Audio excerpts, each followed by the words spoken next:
Now the light show is starting.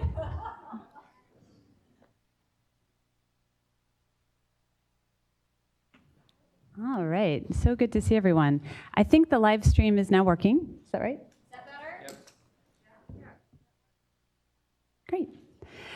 So lovely to see you all. I imagine we'll have folks trickling in little by little as we go. But I wanted to just, before we get started, talk about what we're doing today. We did this yesterday morning. I think many of you are here who were here yesterday, hopefully. But just take like 1 minute, turn to the people around you, greet whoever's around you, remind them who you are, one notable thing that happened to you last night or this morning, and then we'll get started. Just take 1 minute, say hello.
All right, take 30 more seconds and then we'll, for those of you coming in, we're doing quick hellos.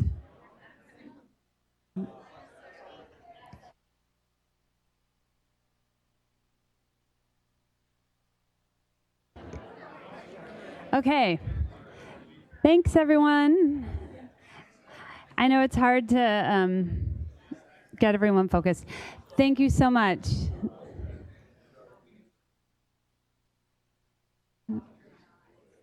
I'm glad you now know who's sitting around you. So today is the day we start talking a little bit more with each other. And so let me walk you through what we're doing today and then any sort of high-level questions. And then one thing I'd like to ask us to do before we launch into the substance of today is just take a minute for some reflections and takeaways from yesterday. I know a lot of you were sort of chewing on ideas and things that came up, new ahas that were voiced at the end of the day. Some of you had dinner, talked about things. So we're going to just be thinking to yourself, are there any reflections, takeaways that you had from yesterday that you might want to share? So in terms of today and what we're doing, we're going to focus on a couple of things. First, opportunities for reducing sources of bacteria. We're going to hear what's happening, what folks are seeing, what folks are trying, and then have a chance for you all to meet in small groups just to reflect on what opportunities are you hearing, are you seeing, are you thinking about for reducing sources going forward. And then we're going to come back after lunch. We're going to have a quick check-in about the small group discussions, and we're going to have you all do a little recording of your own takeaways via Mentimeter poll. It's just an online poll that we're going to project here so you can see what others are thinking in the room. And then we will spend the afternoon talking about sort of a similar format in terms of current and emerging regulatory tools. And then again, get in small groups for about an hour, come back together, and we'll break by 4:30. So that's the arc of today. I just wanted to remind everyone as we go into sort of you talking with each other, we wanted to be able to engage the folks online as well, and obviously that's just really hard to do in this technological environment. So the small groups are for those of you who are here in person. We're not recording, again, detailed summaries of what happens in those small groups. We're letting you sort of have your own voice, record your own takeaways via this online platform, just for the folks in line, or in person, for the purposes of seeding the conversation that happens in the room. And so I just wanted to remind everyone, this is just you all sharing your own perspectives and thoughts. We're not expecting any of you to be experts in everything. Many of you are experts in one crucial piece of this conversation. And so anyway, no need to feel like you are supposed to meet in small groups and have the answer to anything. And also, you're all just representing yourselves and your own viewpoints and perspectives at this point. We're not asking anyone to attribute anything they say to their organization or entity.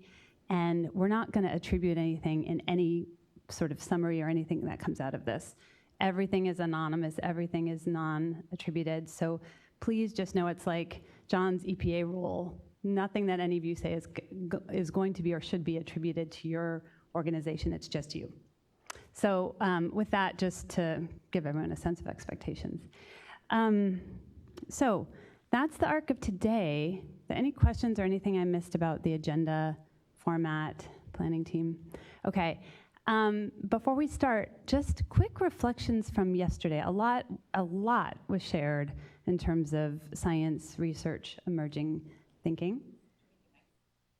And sure, so, I think it's really helpful for the group, especially there will be people here who were not here yesterday, and planning team and conveners. I may even, see if you all have one or two takeaways of your own that you want to share, and then just see if there's a couple more. Sure. I will say that I really enjoyed yesterday. I really enjoyed the moments of laughter. I enjoyed the Pepto-Bismol comment. I'm thinking like maybe we do a total maximum daily load on the number of Google searches for Pepto-Bismol. I don't know. But it felt like there was a feeling with yesterday that was very satisfactory to me. I felt like we were doing a lot of really good learning and sharing and communicating, and I got a lot out of it. I think I got a better sense of understanding some of the rationale for the objectives that are in place, the value of the fecal indicator bacteria metrics that we currently have, the risks associated with human, looks like with cattle in particular, and trying, to focus implementation actions there, I think, in the value of that. So I'm chewing on a lot still from what I heard yesterday. I expect I'm going to continue to take a lot from the next 2 days as well. So for what it's worth, Ryan, I think I'm taking a lot away already, but that's just sort of off the top of my head. Thank you. That's great. Yeah, please. And thanks for speaking into the mic so that the online folks can hear as well. This actually came up last night at the mixer. I think it should happen every year, annual. This just getting together everyone. Maybe at a CASCA meeting on the Monday or something like that. Just the value of bringing everyone together. I'm glad that many of you went to Drake's last night. By the way, if anyone has any reflections from Drake's, that's great too. Yeah, there's a comment way in the back too. Thanks. All right, so I'm going to precede what I know Steve's probably going to say. No, I want you to say it too. So maybe I should come back here just so the camera can see me online. So we've all been in public meetings and someone asks a question about how you do something and someone else answers it, and it always feels uncomfortable, like, no, I want to answer the question. And that did happen a little yesterday, so I'm sorry, I didn't actually hear it in the moment, so I just, for our wastewater partners, want to say I'm sorry about that. So I want you to have an opportunity. I'm sure that's one of your reflections, and I want you to share it. So, please, and no, I think this is a good opportunity for anyone to, reflect on anything you've been chewing on. Go ahead. Well, thanks. I'm Steve Jepsen, the Executive Director for the Southern California Alliance of Publicly Owned Treatment Works, or SCAP, also sometimes known as CASA's little brother in Southern California. And first of all, congratulations on a fantastic event. I'm really enjoying it, and the organizers have done such a great job. And I had similar reflections about the content yesterday. It was great. But I wanted to provide a little bit of clarification towards the end when we talked about wastewater treatment plants and viruses. And John Griffith very accurately described the Orange County Sanitation District ocean discharge, which originally did not have disinfection, and then it did have disinfection. And after a bunch of studies, including Scripps Institute of Oceanography and SWRCB and National Water Research Institute, it was determined that the disinfection had no benefit to the environment. In fact, had negative effects on benthic communities, so that disinfection was removed. So there are some ocean dischargers that do secondary without disinfection, but it's important to note that all of the inland in-stream dischargers have disinfection, which is very effective at removing viruses. And that was heavily studied recently with the whole coronavirus epidemic. So I just wanted to provide that clarification that wastewater treatment plants in general do treat and eliminate viruses. And surprisingly, even septic systems, when you get to about 3 feet below the leach field, full virus elimination. It's surprising just the natural treatment mechanisms in the soil when there's a regular food source. So thank you for the opportunity to talk about that, and thanks for a great event. Great, thank you so much. Thanks for taking the opportunity to do that. Any other high-level reflections from yesterday or last night? Yeah. Yeah, I will echo the sentiments of the great presentations. And I think what I was really excited about was that the science has been advanced a lot. It really does look like we can do more and do better. But the whole process of regulatory change takes time. So I'm excited to talk about today and tomorrow how we can use the science to do some near-term stuff that helps us protect human health better, and then work together long-term to figure out the regulatory structure to support that. Excellent, thank you. Okay, any others? Yep, I think there's one in the front and then the back after that. I think what really struck me, again, sort of building on the last comment, that we really have moved forward. I mean, my entire stormwater career has sort of started with bacteria and continued on. I mean, Karen and I have measured the lengths of TMDLs by how many children we have had, and my oldest has just graduated from high school. So, but it also really struck me that it's like, we still don't have perfect information. We still don't have like the perfect technical magical bullet to tell us exactly everything that we need to know. We are making progress, we're making incremental progress, and I think that also kind of needs to be reflected and understood in the treatment processes and the policy aspects of things that we'll be talking about in the next 2 days. Yeah, thank you. And I think, Karen, there's one, yeah, way in the back.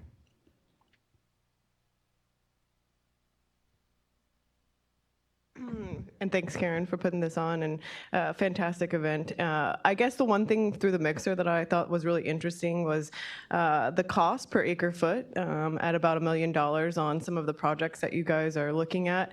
To me, coming from the wastewater side, I mean, we quabble over 1,000 acre foot and then a 1,600 acre foot. So on the production of water. And so I think this combination, I mean, we've been really active in diversions and collecting more water for the watershed. And when we look at the shared benefits and trying to assist this group in some of the goals that you have as well, I think it's really beneficial. So I think that cost structure and our role in this as well is was really kind of highlighted for me as an aha moment. So thank you for the opportunity to comment. Thank you. It's good to hear about the post-event conversations over drinks and dinner and walking. All right, any final reflections before we segue? All right. I have one. Oh. No, John. John. Hello. Yesterday, I was at the front, and I was the only one. I was the one representing the CASCO and MS4s. So, one thing that I just want to clarify. So basically, I talked about meeting the TMDL numbers and permit numbers, and with many years of really hard work, I talked to many folks before and after the yesterday's agenda, and the common theme was, we're still being held responsible for these numbers, and we're working very hard for many years trying to reach this number, and we made some progresses, and very exciting progress, and we're getting really close to the goalpost. The reason, one of the goals, why we ask what is safe to, how to make the the water safe to swim and shellfish safe to eat. These are the goal we try to achieve, right? And I think based on these questions, different groups, MS4s, the regulators, NGOs, and other parties, these are the common goal we try to achieve. It's just we ask these questions so that we can focus on the actual risk. As the experts talk about, we have this goal and how to reach it, whether it's the FIB numbers or the indicators, or go directly at the pathogens. There are different ways trying to reach the same goal. So hopefully after the summit, we have more understanding and more trust among each other, and we can strive towards the common goal. So this is the aha moment I had after talking to people after the meeting and after yesterday, and hopefully we can have a better understanding and trust after this summit. Thank you. Thanks a lot. Great. Really appreciate those thoughts from all of you. Thank you. We are going to now segue to Ashley and Brandon. We're going to talk about how sources have been reduced, what lessons have been learned. And so I'll just pass the mic. And here's this. All right. So good morning, everybody. I'm Ashley Desai with Larry Walker Associates. And I'm kind of here to do a really short intro to the really interesting speakers that are going to come after me with some great stories. And so I'm going to try in like 5 minutes, 10 minutes, give you a really high overview of bacteria sources and kind of what sources mean when we talk about implementation. And so I think what was interesting to me about yesterday is we heard a lot about sources, but we heard people talk about sources in very different ways. So we heard CDPH and the water boards, when they said sources, they were talking about wastewater and stormwater and agriculture and kind of the permitted sources, right? The ones that you go out if you're doing a total maximum daily load, a TMDL. How much is coming from this? What's the load from each of those? What are we going to permit? Then we heard the scientists talk about fecal matter sources. Is the indicator bacteria coming from a human source or cattle, which is a little bit more risky, versus dogs and birds, things like that. And so what we're going to hear about today is the nexus between those two a little bit. So the implementers, they have to go and say, what's the source contributing to my discharge, right? Where is that coming from? And that discharge is the thing that's permitted, right? That's what's regulated. And so how we talk about source is really important when you're talking about implementation and can really drive how we think about implementation. And so one of the things I want you to think about as you go into your breakout groups is making sure when you say source, you're meaning the same thing, because a lot of times we might talk past each other when we talk about sources. And so we heard a lot about source matters yesterday, and it not only matters when we're talking about risk, but it matters when you're talking about implementation. And so, as several of us have said, we've worked on bacteria for huge parts of our career. We've been thinking about this for 20 years. When we started talking about it, we started talking about it from this perspective of kind of where is that source coming from, right? And so from a stormwater agency's perspective, which is what we're mainly going to talk about today, they would find a really high outfall concentration with a high indicator bacteria concentration, like is in this map. They'd kind of look, what's going on in the drainage area to that that source, they divide it up, they'd go sample upstream in their storm drain system, trying to find that smoking gun. Where is that high bacteria coming from?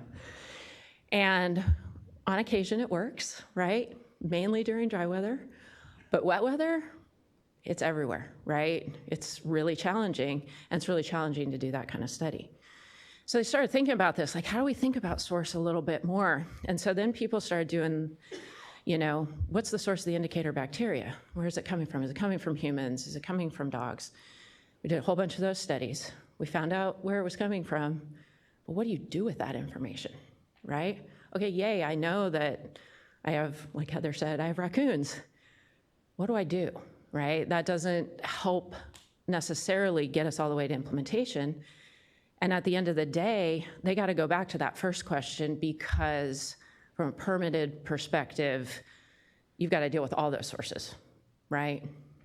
And so that's been the challenge. That's been the real challenge, right, with the indicator bacteria. And so the opportunity we're starting to see is when we start thinking about focusing on one of those sources, human waste, right, and thinking a little bit more about risk.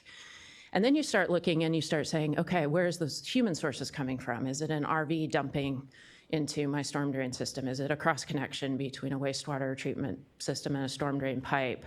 Maybe you've got broken wastewater infrastructure or a malfunctioning septic tank. But you can start, it's hard, and Vicki's gonna talk about that, and I think Jill too is gonna talk about that, but you can start looking a little bit more and start thinking about, what are these concrete actions? And so, which question you ask when you say source really matters when you think about implementation.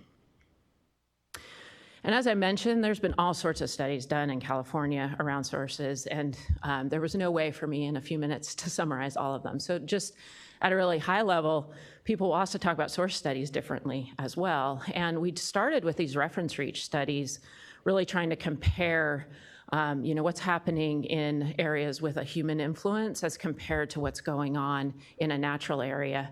And what we found is we did see exceedances of water quality objectives in these reference reaches, right, where we didn't have human influence. And the LA board was really at the forefront of trying to figure out how to deal with that from a regulatory perspective, and came up with the reference reach exceedance approach. And then, as I mentioned, the sources of indicator bacteria, we did find that helped somewhat in dry weather, but not that much in wet weather. And so people did this microbial source tracking. And we do find human sources in a lot of places, and most everywhere, to be honest. We looked at not every study in California, but in 80% of the studies we looked at, they had found a human marker. And so it is really important to know that. And why does this matter? So this is just some very example data. BITE 2013 in Southern California did paired human marker, HF183, samples with enterococci concentrations. So these are 3 sites that have very similar enterococci concentrations, and they're not crazy high. I mean, they're typical dry weather concentrations, very different human marker concentrations. And so if you were just looking at the indicator bacteria, it would lead you to treat all 3 of them exactly the same. Where we can see that from a risk perspective, we would really want to target site 1 first, right? Because it's got much higher human marker concentrations. That's the green bar. And then the question is, what do we do about site 3, where we know we have indicator bacteria concentrations, they're still exceeding objectives, but they have little to no human markers. And right now we're treating them all the same. And so to try to kind of wrap this up, I think what we're really trying to figure out is, for a long time we've just talked about these permitted sources, but to effectively getting to control bacteria, we've got to move right on this graph. We need to start thinking about where those sources are coming from. We need to figure out where where the human sources are coming from, what's the cause, how do we deal with it? And that gets increasingly harder to do. It costs money to do that.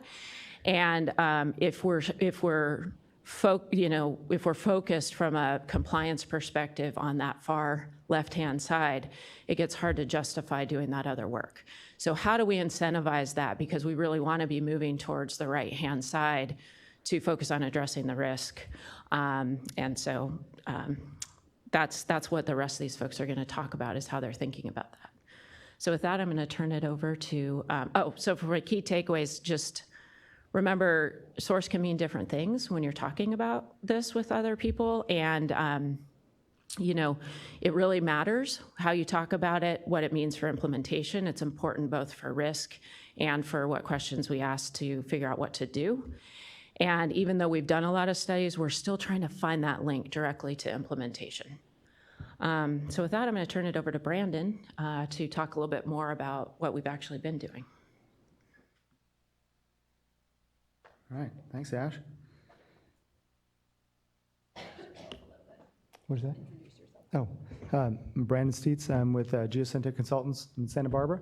Been working on bacteria planning for 20 years, since the TMDLs first came out, and I was a co-editor of various bacteria guidance that's available across the country, ASCEs, pathogens in urban stormwater systems, and the Colorado State guidance, MST guidance for New England, and so on. All right, so let's get into it. We got a lot to talk about today. We're going to be talking about implementation, and so we'll talk very briefly about sources in the context of implementation planning. We'll talk about what efforts have been done toward implementation, the outcomes of those efforts, and then some general takeaways. So with respect to sources, the way we organize sources in different guidance, like the ones I just mentioned, the ASCE guidance on pathogens, is we tend to organize them into three categories. This helps give us a general understanding and a framework for planning. On your left, you'll see human waste sources. Those are the ones that we heard Jeff say over and over, source matters. In the middle, we have other anthropogenic sources that are non-human fecal in nature. Those are all the things that you all know about in the urban environment. And then we have the third category, which is completely non-human. You might call them environmental sources. And this is important because when we're doing implementation planning, we have to ask two critical questions. That is, what should we be controlling, which is driven by risk, and what can we control, which is driven by the controllability of the various sources. And fortunately, those two things move in the same trajectory, right? Environmental sources, lower risk, but less controllable. Human sources, a little more controllable, higher risk. That's great. That's our framework from which we develop things like conceptual site models. I do a lot of remediation of stormwater in different contexts, and always what I need to start from to do it right is have a conceptual site model. It helps us understand in a spatial framework and a temporal framework what the sources are that we're going after, and what their mobilization or migration pathways are. It's critical to understand, especially for bacteria, because plans have a dry weather element and a wet weather element. And in dry weather, the sources are those that are proximal to the conveyances or the receptors. So the receptors in a conceptual site model for bacteria in an urban environment is the receiving water. That's where the humans recreate. You could also extend that to the conveyances. The conveyances are an extension of the receiving water. And so the sources that are proximal to both of those things are encapsulated, they're mobilized through migration pathways. They're relevant for dry weather planning. The ones in the upland areas that are not proximal to those receptors, they're not relevant for dry weather planning. They're relevant for wet weather planning. And that's why wet weather planning is so difficult, because you're talking about rain mobilizing 100% of the land surface within a catchment and everything that falls on it. So keep in mind the migration pathways in addition to sources. We'll talk about what's been done. For dry weather first, low flow diversions to sanitary sewer. So the way I have this structured is the category of control and then the benefits and limitations of them. So with respect to diversions to sewer, the benefits are clear. You achieve compliance, right? You cease discharge. It goes to a treatment plant, and there's a certainty of that. It may improve receiving water quality when you're removing this high concentration water out of the receiving water, and it probably is going to achieve that for multiple pollutants beyond just bacteria. You'll also improve health risk when the diverted flow contained human waste, when it contained pathogens. That's not every dry weather discharge, but that's some of them.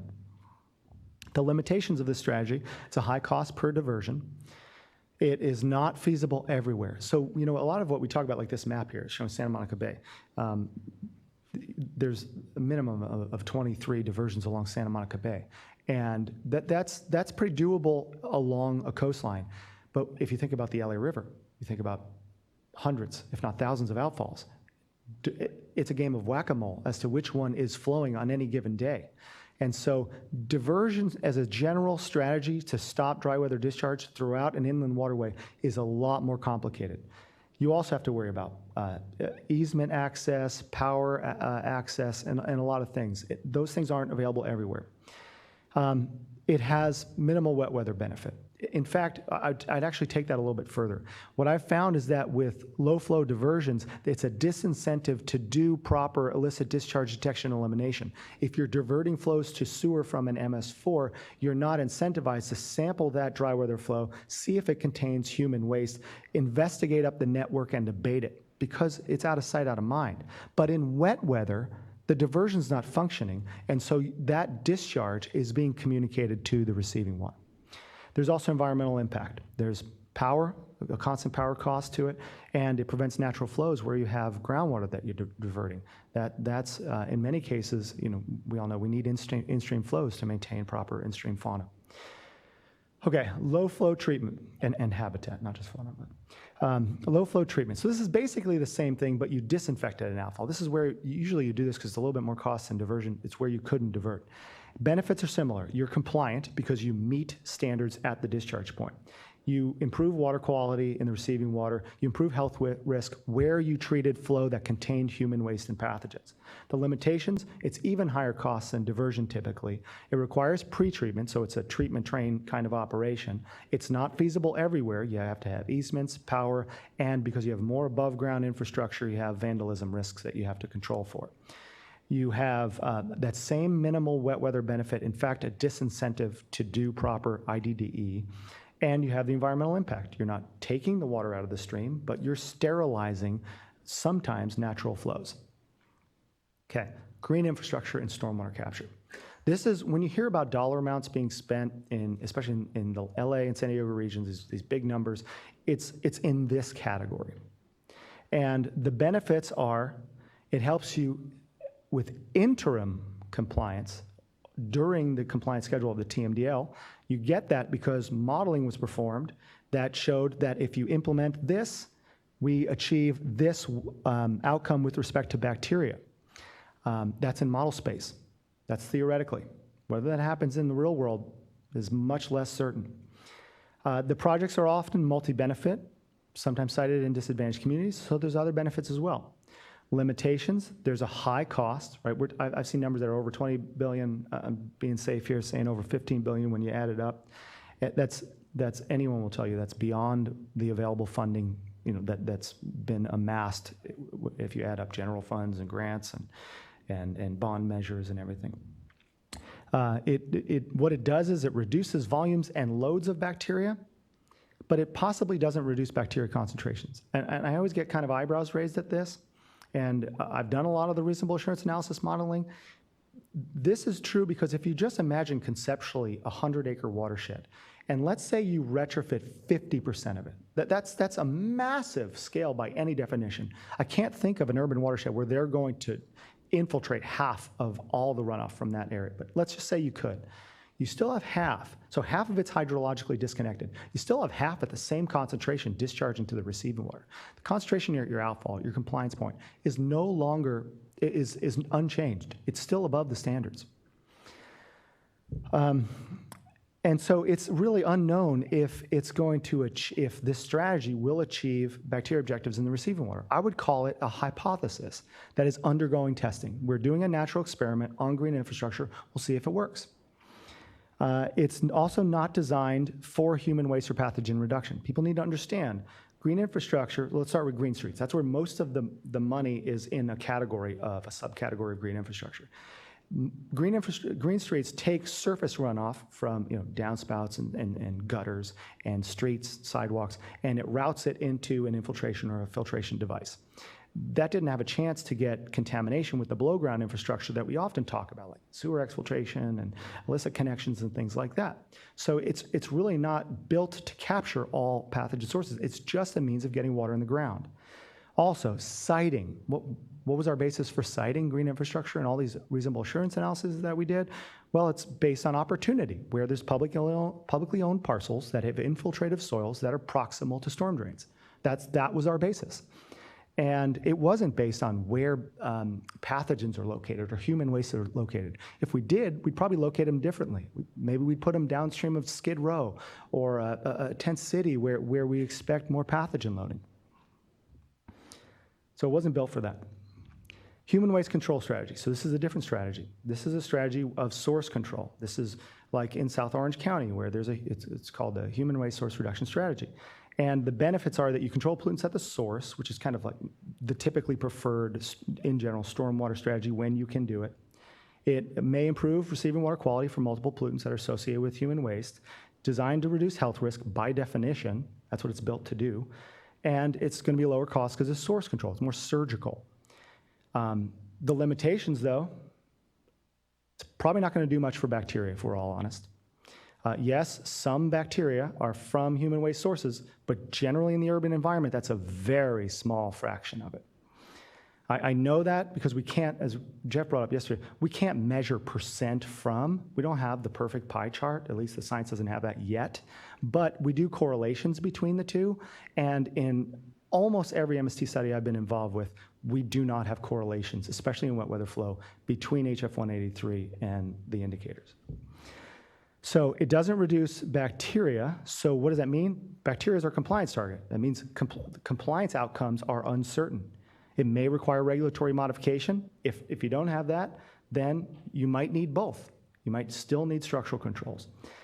So it didn't avoid that cost. Also, there's a question about intermittent human sources that kind of pop up, this whack-a-mole game that I described. They may be infeasible. We have to see. This is a hypothesis testing exercise, just like green infrastructure it is. I think people think that there's a little bit more certainty with green infrastructure. I think both are highly uncertain. They're big investments, one much bigger than the other, and we have to determine if the hypothesis proves out. This is the cost-benefit analysis from the bacteria TMDLs in San Diego. This is the premise, the premise for a human waste control strategy. I'm just showing this because I want to make clear that based on the analysis performed there was a conclusion of much greater illnesses avoided when you surgically target human waste controls than when you go at it with a green infrastructure approach, which is the default approach. And the cost is much less. And I'd say that this is really underestimating the difference in costs, because this is assuming 100% of homeless are housed, which is usually you don't hear elected officials talk about 100%. You're usually talking about smaller percentages. Okay, the outcomes of these things. Let's talk about low flow diversions. So along Santa Monica Bay, I'm showing time series plot, and it's showing exceedance rate. There it is, okay. So the exceedance rates in wet weather, let's not focus on that. This is a dry weather tool. Dry weather is in green and blue on the bottom. Dry weather is, we're showing a point in 2004 when most of the low flow diversions became operational, and at least for blue, summer dry weather, you have lower exceedance rates after the low flow diversions were implemented. They work. It's part of what Amanda described yesterday as the progress that's being made. I'm noting the precipitation depth also on the second y-axis just because that tends to dictate some of the wet weather compliance numbers. But what I want to note here is that, okay, it improved receiving water quality, but it didn't get to 100% attainment of water quality standards in the receiving water. Despite that, they are compliant through zero discharge. So it's really important for people to understand there's standards and then there's compliance determination. And sometimes there's a little bit of separation between the two because there's these other pathways that are used for compliance determination. This is a second low flow diversion along Santa Monica Bay, the same outcome. Water quality is improved. That's great. They're working. Human waste control strategy in South Orange County. So this is built around the premise of controlling bacteria sources and sources of unnatural flows. They do that through enhanced illicit discharge detection and elimination. What that means is using these kind of forensic tools that are emerging. So we're using HF1A3 with a viability dye, we're using community analysis, and we're using pharmaceuticals and chemical indicators of sewage. These things have different strengths and weaknesses. When we use them in combination, they're very powerful for implementation planning purposes. In addition, Orange County uses diversions, UV disinfection, wetlands, structural measures. So they're kind of using everything from the toolbox. Outcome from a recent compliance demonstration based on receiving water concentrations, they're met at most of the beach and creek segments. For the others where that wasn't the case, most of those were compliant through a load reduction compliance demonstration pathway that permit affords. That is to say, measure the loads that are occurring today, compare it with those that were modeled as baseline in the model, was enough reduction achieved. All right, another example of a human waste control strategy for dry weather in San Diego County. So this is where, in a very conventional sense, hundreds of outfalls were screened for whether or not they had flow and what their HF183 had. We screened them multiple times a year. There were follow-up investigation when HF183 exceeded a threshold for action. Network investigations were performed. Sources were located. They were abated when they were identified.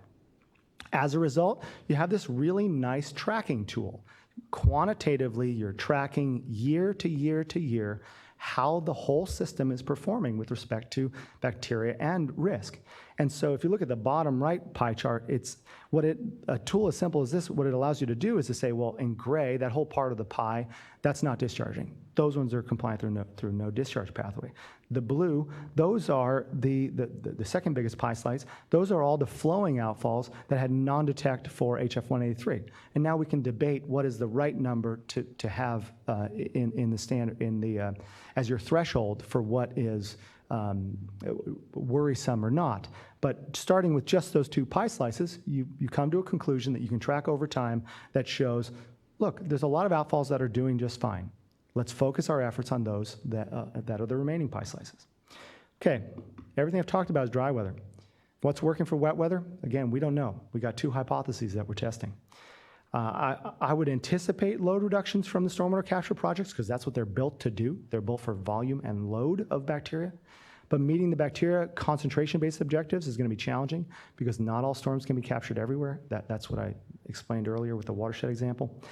And the variability in the data, because I want to look at the data to say, well, what is it saying is happening? Because these TMDLs for bacteria are some of the oldest in the state for bacteria. These go back to early 2000s. So we got 20 years behind us. What's going on? And you can't see. It's hard to look at this data. So what this data is we pulled the Heel to Bay report card scores across LA County beaches for just the point source beaches. So that means we remove the open beaches, we remove the enclosed beaches. We're just talking about beaches with outfall discharges. And the scores are volatile and influenced by weather. So I have the second y-axis with the bars showing weather. Any way you look at this, there's not a temporal trend. If you try to make apples to apples and say, well, what about all the dry years? Compare them so it's apples to apples, you don't see a downward trajectory. You don't see an upward one either. You just see flat. What if we just look at the wet years? It's flat. So there's not really change happening with respect to bacteria yet for wet weather. So our conclusions. Dry weather, bacteria compliance is often but not always feasible using structural controls and or source controls. It's easier to achieve at beaches than creeks, and it's typically less compliance certain by doing source control. You have, as you can imagine, end of pipe structural, you have more compliance certainty. But there's more sustainability associated with the unpowered approaches. In wet weather, that's the greatest challenge. So that's what we're here to talk about. And bacteria is driving most of those GI, green infrastructure costs in Southern California TMDLs. There may be some examples where wet weather compliance is found, but that tends to be very outfall specific, like this outfall did it. And it's usually through a non-receiving water pathway. What I mean is like 85th percentile. So the LA permit says you can be deemed compliance if you have 85th percentile capture. That can be maybe one outfall here or there, and you say, look, I'm compliant. Another one is through load reduction. San Diego permit affords this, not the LA permit. So that one you could measure that and say, look, based on my math, I'm compliant. Implementation based. So now the San Francisco permits and the Central Coast permits, they have a waste load allocation attainment plan. Did you write a plan? Was it approved? Are you implementing it? That's compliance in those permit contexts. So the pathways vary from region to region. In general, I have not seen an example where there's long-term wet weather compliance in the receiving water for both single sample and geomean for an urban receiving water. Why does that matter? Because we need to understand if it's feasible, if our standards and if the objectives of our EWIMPs and our WQIPs and our investments of public resources can feasibly achieve their objectives. And then lastly, risk-based implementation approaches are growing, but it's very early, so we don't know how effective they'll be on either FIB or the risk proxies, like HF 183. We also don't know how or whether it will achieve compliance. However, compliance is being determined in that specific context, which varies region to region. They were intended as a science-based true source control solution that better targets those drivers of risk and for lower cost. However, we still don't know whether wet weather, waste, and pathogen sources can be controlled at this watershed scale. There are 2 studies that are going on that are going to help inform this: the San Diego Investigative Order Actions, the study by SWRCB, and then the follow-on actions by the various responsible parties, and then the proposed LA regional study. They're designed to answer these questions, so fingers crossed we start getting more answers. If the answer's no, that they can't control these risk drivers in wet weather, then what's the plan B? I think it's GI. And will that work? We don't know. I'm sorry, I don't have a clear answer. One last thought I might leave you with is that when you're everyone should understand that bacteria sources and human waste sources, as Ashley pointed out, are different in the urban environment. I know that there's some overlap, but for the most part, they're different. And so when we set compliance thresholds based on one or the other, that entirely drives the implementation activity. So if you have standards for FIB only, it's going to drive big hammers like green infrastructure. They're not surgical tools, right? They just treat everything. They just infiltrate. If you have standards that are, or compliance thresholds that are based on things like HF 183, not both, but instead of, then you're going to drive action that is surgically trying to control sources of human waste and pathogens in the environment. And so that's the question that I think is before this group. What kind of activity, because I think about it from an implementer perspective, what kind of activity do we want to drive? How do we want public funds to be used? I'll leave it with that. Brandon, you might need to stay up here, because we're gonna pause for a few minutes, for 10 minutes or so, for questions. And Ashley, you may need to come up too. But there's a few people who are going to walk around with microphones. If anyone has questions, that was a lot of information. The other thing, as you all are thinking about questions you may have, if there's folks who aren't here and you know that there are questions out there that Ashley or Brandon could help speak to, please feel free to ask any of those types of questions as well. Yeah, Dahlia. And I think, are the microphones working? Testing? Yes, they are. So there's a question right down here in the second row. Right here. Dahlia, will you raise your hand? Okay. And then others will come to you next. Thanks. And Brandon and Ashley, I might ask you to rephrase the question or paraphrase it if it's complicated. Thank you. Yes, hi. Thanks for the great presentations. I have a couple questions. Number one, is there consideration, especially we don't have beaches here, so we're Central Valley, Sac County. Is there consideration when you're looking at creeks, for example, to kind of segment areas of the creeks where it's, kind of the top of the watershed where the shed area is too small, or maybe a section of the creek where you only have one outfall or a couple of outfalls, and kind of section those out as potentially not being high risk or have some sort of a threshold for the acreage or the shed area that we're studying. And then my other question is, when we look at the effectiveness of green infrastructure, what if it's more in a treatment, people used to call them treatment trains, but what if you have like green infrastructure that drains to a downstream, like regional basin, sort of a setup, which we see a lot in our subdivisions? Have we studied that and what that looks like? All right, so the first one about, you asked about like, and I didn't understand the context of, does the standards or do implementation plans consider the location of sampling and where in a watershed sources are coming from? Was it more the standards or the implementation? Yeah, from the implementation, yeah. Well, the implementation has to follow the standards. So if the TMDL is written or the standard says you're out of compliance along these reaches, then everything that drains to those reaches has to reduce the loading to, is it TMDL, to reduce the loading. And so it's the job for the implementers and the MS4 agencies to figure out, well, where's the load coming from and what tools am I going to use and where am I going to cite those tools? And then, but within the context of research, they can do whatever they want to do. If they want to focus on one particular source type or geographic region, they can do that. For green infrastructure, yeah, when you have regional facilities, you're going to have that infiltrate. It's going to infiltrate everything to them. I think the challenge that I raised with green infrastructure siting is that you can't do that everywhere. Now, maybe in the Central Valley, I know like Fresno, for example, has these huge recharge basins that have been in place for a long time. And those are great strategies. Now, if you're using a water of the state to get water there, you have challenges because that may have recreational beneficial uses assigned to it, and so you may be exceeding standards above it. But let's assume you just use pipes to get it there. If you just use pipes to get it there, that's a great strategy. That's going to reduce everything coming to it. It's the other areas that I would worry about.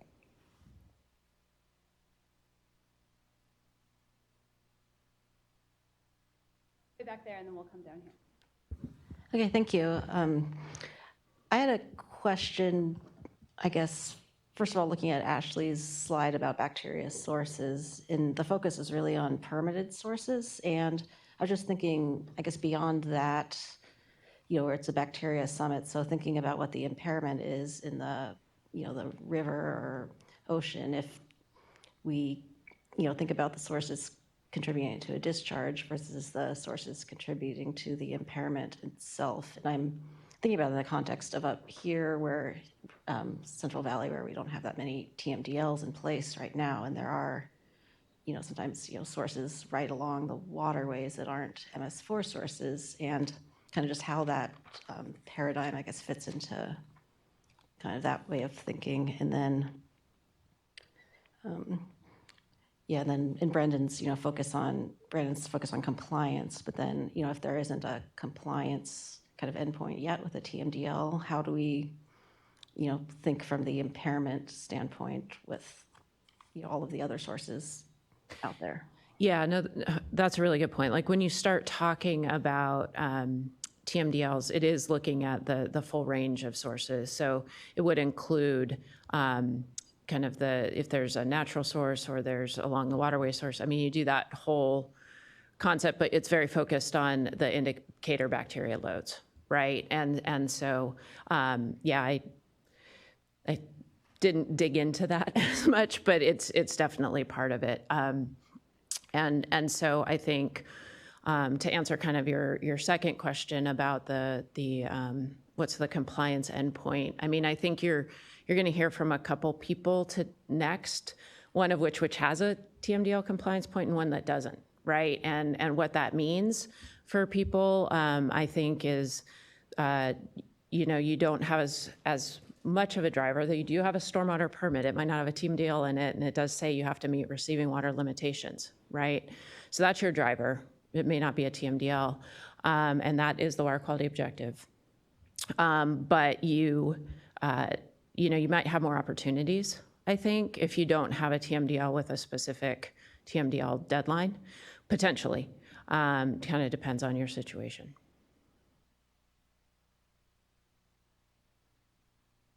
All right, I think we have time for one more question, and this is a good time to use question cards if we don't get to your question. But can we, yeah. Right here. Yes, yes. Thank you. You won, congratulations. Thank you both, because I have a lot of respect for both of your knowledge, skills, abilities in this field. And so thanks, first of all, for both of you for the presentation. I have two questions. Question one is more practical implementation source. Has there been any successful, one of the things that we're seeing in a lot of places are, because I saw pictures of RVs, and it's not just, you know, middle-class America vacation RVs, but they are becoming the homes of the unhoused and creating little communities, and then they're, you know, or just in a, you know, an industrial park sleeping overnight. Has there been any, are you familiar with any successful programs to prevent them from dumping RV waste into the storm drain? Anything successful? And then the second thing is, what you're talking about, Brandon, is, and one of my biggest fears is that we build all this green infrastructure and spend an enormous amount of money and it's still not right. So how do we, when we can't model it very well, how, you know, what's, I guess, I don't know if there, how do we model this so that we get more certainty, or is that even possible? Yeah. So the first one on RV discharges, I would say this in general for non-structural controls across the board, there aren't controlled trials or measurements of their effectiveness. There's just very little of that in the literature, published and gray literature. So that my answer is for that scenario, controls for RV dwellers and for any of these other sources. You just don't have these controlled studies that measure pre and post. If we did, then we'd be able to answer that. And actually, that would be a huge benefit, because the RAA requirements in the LA region, for example, require data before you can even propose to do a measure. So think about the catch-21 nature of what I just said. You can't try something novel because you need data proving that it works in order for it to be accepted in the plan, right? So nothing new can be proposed. Your second thing about modeling it, what data do we use? I think that's basically the premise behind, I mean, Richard's right behind you, behind the LA regional study. You know, we got Chris over here. Talk to those folks, but when I read the scope of that study, it's to build these data sets that not only inform our implementation, but they inform what our future compliance thresholds would be better served having, and what the data we need to model these things better. Because we've been modeling, I've been modeling, I worked on the first TMDL implementation plan in 2006 for Santa Monica Bay, and we were modeling RAA work then for bacteria. And we were using the same data that we use today, which is these land use EMs, event mean concentrations for indicator bacteria. Those are not land use driven, actually. There's not statistically significant difference. So the data that we use for these models, they are very, very uncertain. And these are the things that we use to make these $15+ billion decisions. That's why those studies are needed. I know that there are a few more questions, so a couple options for your questions. Write the question down on question card and just bring it up here later. Write it on the parking lot. Ask the speakers on breaks. Sorry. So I'm going to let Ashley introduce the next couple speakers. All right, we've got Jill Murray from the City of Santa Barbara, and then Vicki Kalkertz from the City of San Diego, and they're both here to talk a little bit more about some of the innovative programs they've been doing to implement to try to address bacteria. So thanks, guys, for being here.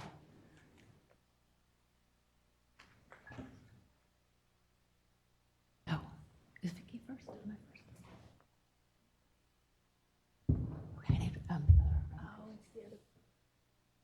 first? Well, thanks everyone. I'm really happy to be here while they are pulling up my presentation. I'll just say I've also been working on this for 20 years, and it's just, this issue is near and dear to me professionally and personally. I'm going to start off by, I'm from the City of Santa Barbara. I'm the staff scientist with the Creeks Division, and I'll start off by introducing the Creeks Division. We, in 1998, there was an El Nino that led to high numbers of beach warnings. And let's see. And this was right when AB 411 was coming on board. And it was very concerning to environmentalists and the business community. And they came together and put a referendum for the voters. And it passed overwhelmingly to form the Creeks Division. And it was Measure B. And we have direct funding from an increase in the hotel tax to our charter is to improve beach and creek water quality and restore creek habitat. So for the past 20 years, we've completed numerous restoration and creek water quality improvement projects. We do a lot of monitoring and research. We produce some really great outreach material, and we also manage our permit on the side. We manage our permit. We also have a Creeks Advisory Committee with community stakeholders that meets monthly. And given our charter, addressing beach warnings and water quality was the primary focus at the beginning of the Creeks Division. And at the time, many or most people assumed that the high FIB numbers were from sewage, and it was pretty scary. So we started with water quality improvement projects, some of what Brandon mentioned. We put in UV disinfection, low flow diversions, and bioswales, and none of these solved our indicator bacteria problems.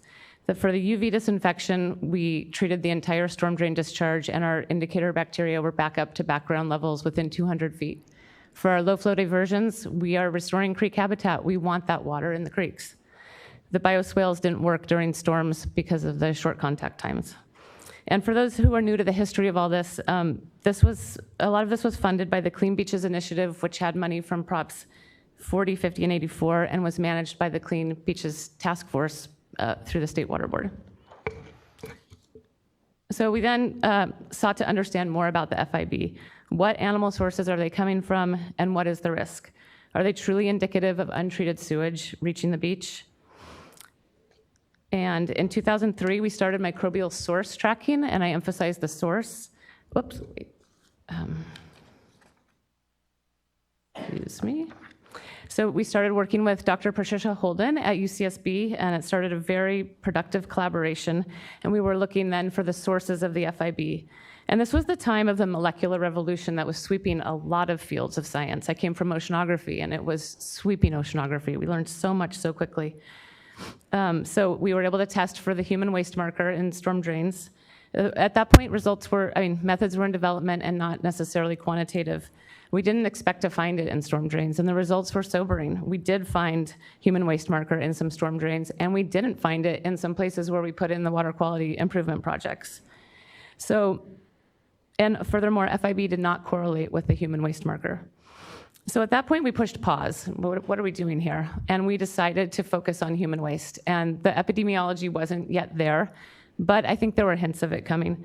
And we got support from our Creeks Advisory Committee. And I have to give credit to the Central Coast Regional Board. They've been really interested in the research all along. So at this point, we turned more to microbial source tracking, which is where is this human waste coming from? We looked for evidence of direct illicit connections where pipes, including private laterals, might be accidentally connected incorrectly underground. There's a lot going on underground, and a plumber could possibly misconnect a pipe. We also looked for illicit indirect connections, such as exfiltration out of a sewer pipe and then infiltration into a storm drain. And we had 2 studies that were funded by the Clean Beaches Initiative, and we conducted those in collaboration with UCSB and Geosyntec. And so we used, I'm going to not go into any details here, but we used fluorescent dye, which we added to the wastewater mains and laterals, and then a fluorometer, which we left unattended in nearby storm drains. And if we saw a spike in fluorescence in the storm drain, we knew we had a connection, and then we could go upstream. And we also used televising of storm drains. It's very common to televise wastewater pipes. It's a lot less common to televise storm drains. And here's a case study where, can you see that clearly? Yeah, pretty good. Okay, so we knew from some water quality testing in a storm drain that we had a problem. We knew from some dye studies even that we had a spike. So we had it kind of bracketed, and it was still really hard to find where this was coming from. Put the camera in there, and it's a direct connection to a screen. You can be in the truck and watch it.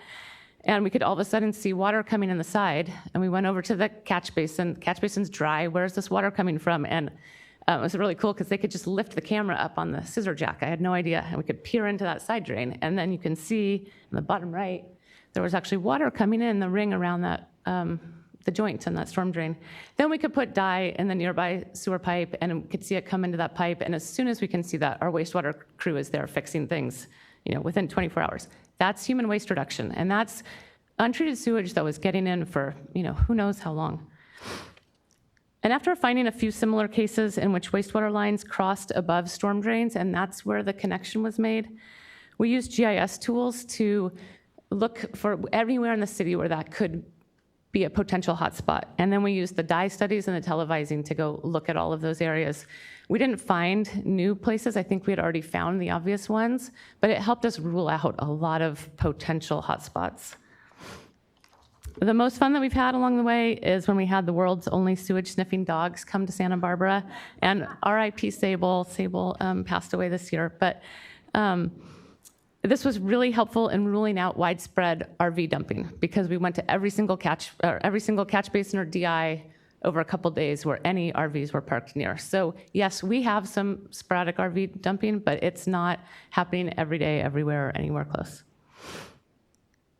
So at the end of these studies, in addition to the highly technical final report that was produced, we also have a short version with a lot of case studies and pictures. I think it really helps just get a feel for how you do this in the field, and you can contact me for that.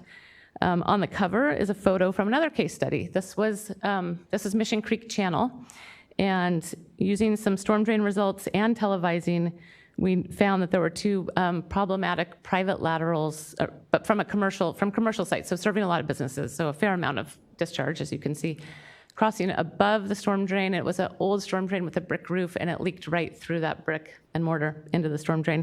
Again, it was fixed right away, and let me say, we put dye in the toilets of all those commercial toilets, and then that's what came out into Mission Creek. And as soon as the wastewater crew saw that, it was fixed right away. It was blocked. It was vectored out while they were fixing it. This is interesting. So this is another case of reducing human waste, but the beach downstream, East Beach at Mission Creek, had a dry weather grade of an A+ during this. And this went on for years, if not decades. And the grade at the beach did not correlate with what is obviously a risk coming out of the storm drain. So at that point, we felt like we had tackled our low-hanging fruit. Anything obvious, we felt like we had caught. We had developed toolboxes, SWRCB had developed toolboxes, and so UCSB and Geosyntec took on a very extensive source tracking study of two beaches that we hadn't really examined yet, Ledbetter and East Beach at Sycamore Creek. And this time, the city was acting as a stakeholder. And in the first year of the study, something was confirmed that we had found elsewhere in Santa Barbara, and other locations have also found this, which is a relatively frequent detection of human waste marker at very low levels. And where is this coming from? And so they set up sampling to test numerous hypotheses. I just cannot believe the amount of work that they did on this project. And they ruled out over the next 2 years, various hypotheses such as homeless, leaking bathrooms, resuspended storm sediments, and others. Two hypotheses that were not ruled out were swimmers themselves contributing the HF183 marker, and currents from treated wastewater effluent. And in addition, we found that dogs and seabirds were the dominant source of the FIB to those beaches. The swimming conclusion was quite shocking at first, but it was found to be similar at Goleta Beach, which is nearby, and also a recent paper from a more crowded beach in the Mediterranean Sea. But I would love for someone to try to reproduce what we've done, especially in like a crowded freshwater beach. I think it would be a great location for that kind of study. We also did whole community bacterial sequencing, or next-gen sequencing. Ken mentioned that yesterday, to confirm that, that's how we confirmed that we were getting occasional signals from the wastewater effluent, very low levels, and I think, as was communicated yesterday, very, very low risk to no risk. And pathogen testing has found very infrequent detections. And last, another piece of the puzzle is, and so Dong Lee is Trish Holden's postdoc. He's managed a lot of this work, and especially the computational biology is really good at. And one thing he did was he showed that the human waste marker HF183 is actually found in the human biome studies of skin and urine. So there's more complications. We might have to account for that in future studies. So where we are now is we have two, among all the other monitoring issues that we have, but for beach water quality, we have two projects. We have an annual sampling effort, pretty small contract with UCSB, and we try to just keep on top of any potential future large leak. So we do, I guess, what you call surveillance monitoring. And then we've recently added the ability to do that in wet weather more easily. So we got very lucky and hired a monitoring person who happened to come from Weston. And so she has set us up, Natalie T, set us up with the ability to go collect samples, filter, and store the filters. And that makes it so much more affordable for us to go either do wet weather sampling, or if we think we might have a human source, we could go collect a sample, filter it, store it until we have our next year's contract with UCSB. The second is a small-scale quantitative microbial risk assessment, which we call our beach risk project. This was motivated by the recent work that Ali mentioned yesterday, showing that the gulls could be contributing the Campylobacter, which could, if you had it mixed with the HF183, might exceed the 32 illnesses per thousand. Both of these are being conducted with Dr. Holden Dongley in their lab. So how to reduce human waste? It might sound glib, but I think Brandon alluded to this. You reduce human waste by focusing on human waste. If we were focusing on FIB, we'd be doing very different approaches, even to the science, not just implementation, but to the science side, to the investigative side. It also helps to have a well-funded, nimble water quality program, and we have seed money that's allowed us to compete for numerous grants. Something I haven't yet mentioned is that we do remove human waste from creek banks and areas like that. We have a $200,000 a year contract. That's about $2 per resident of Santa Barbara for a contractor to remove waste. And they report removing over 5,000 piles of feces. I don't think that's accurate, but I don't know. We haven't tested that.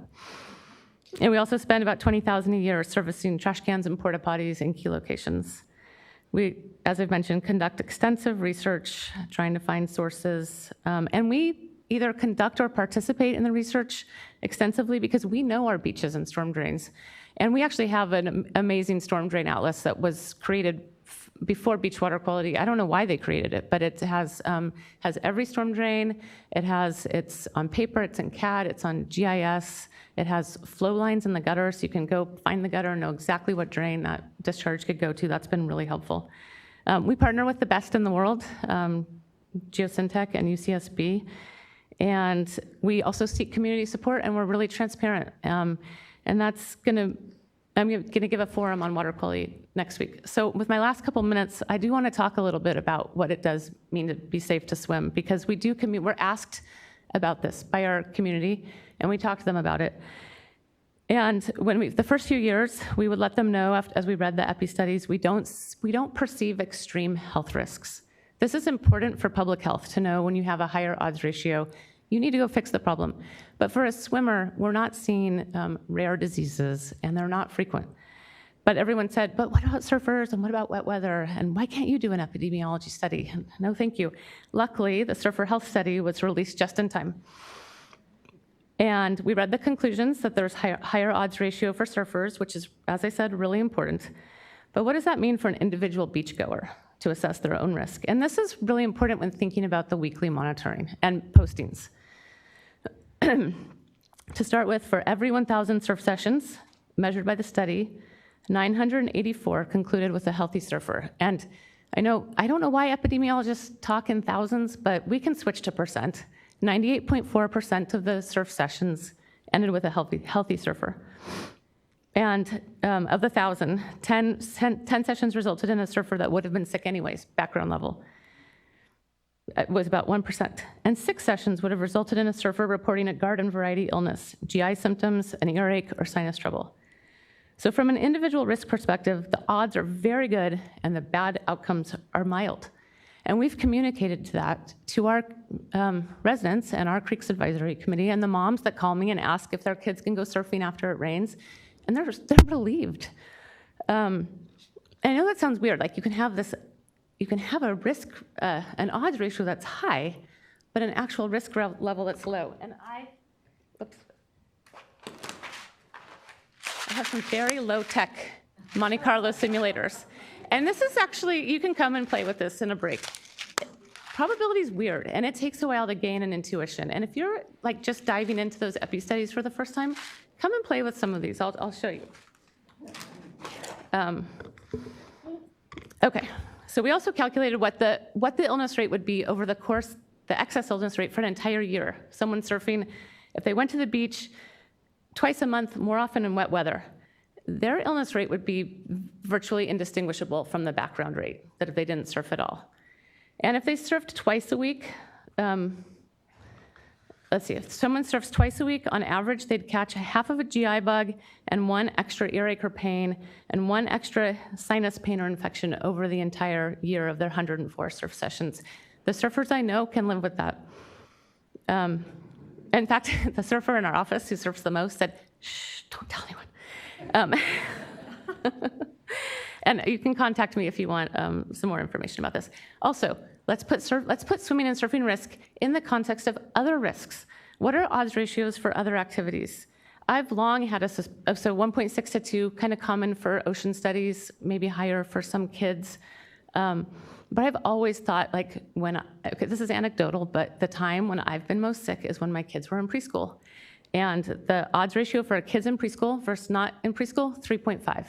So 350% of the illness rate from background. And if you live with one of those sick preschoolers, odds ratio of 10. I mean, you've had those family stomach bugs that just rip through. They're horrible.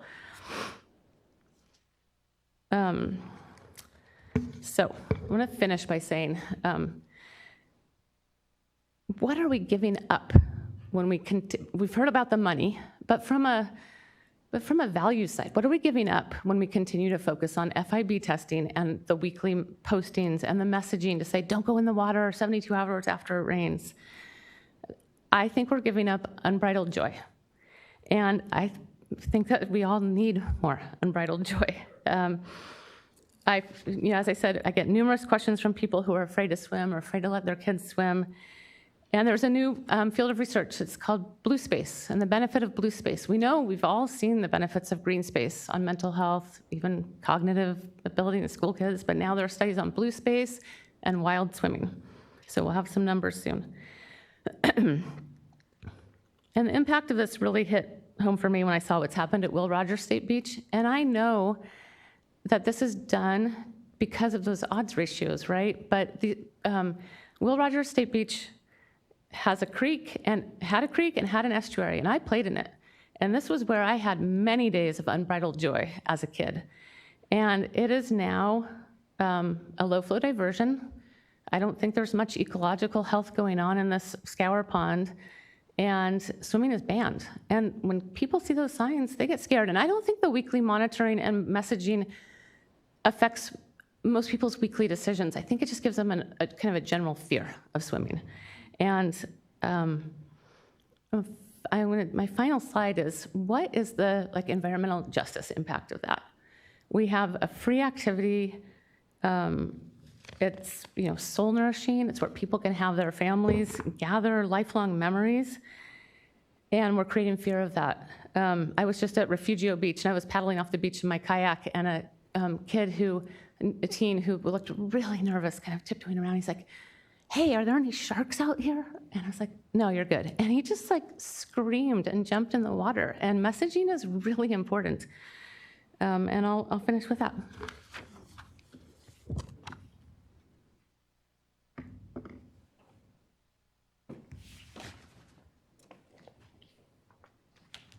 Oh, am I introducing? No, you're right. Okay, and we're going to do a few minutes of questions after Vicky's presentation for either Vicky or Jill. Okay, thanks. All right, good morning, everybody. Thank you to everybody for being here.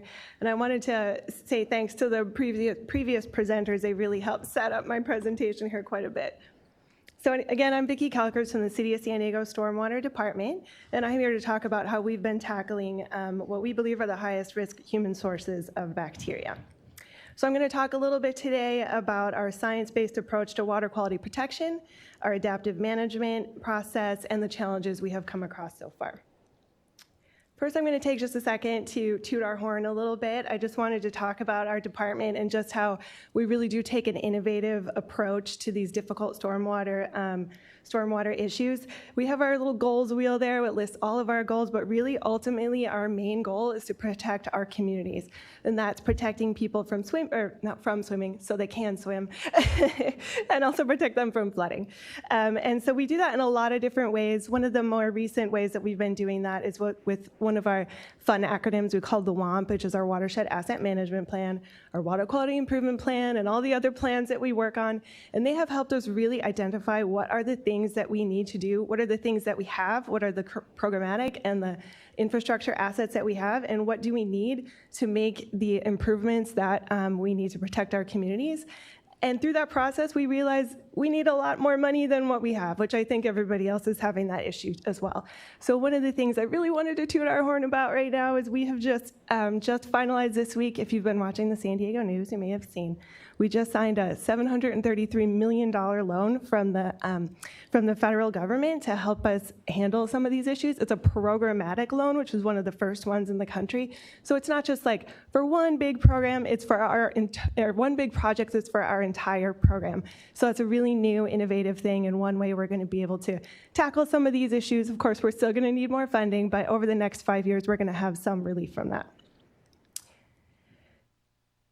Sorry, this is a little slow.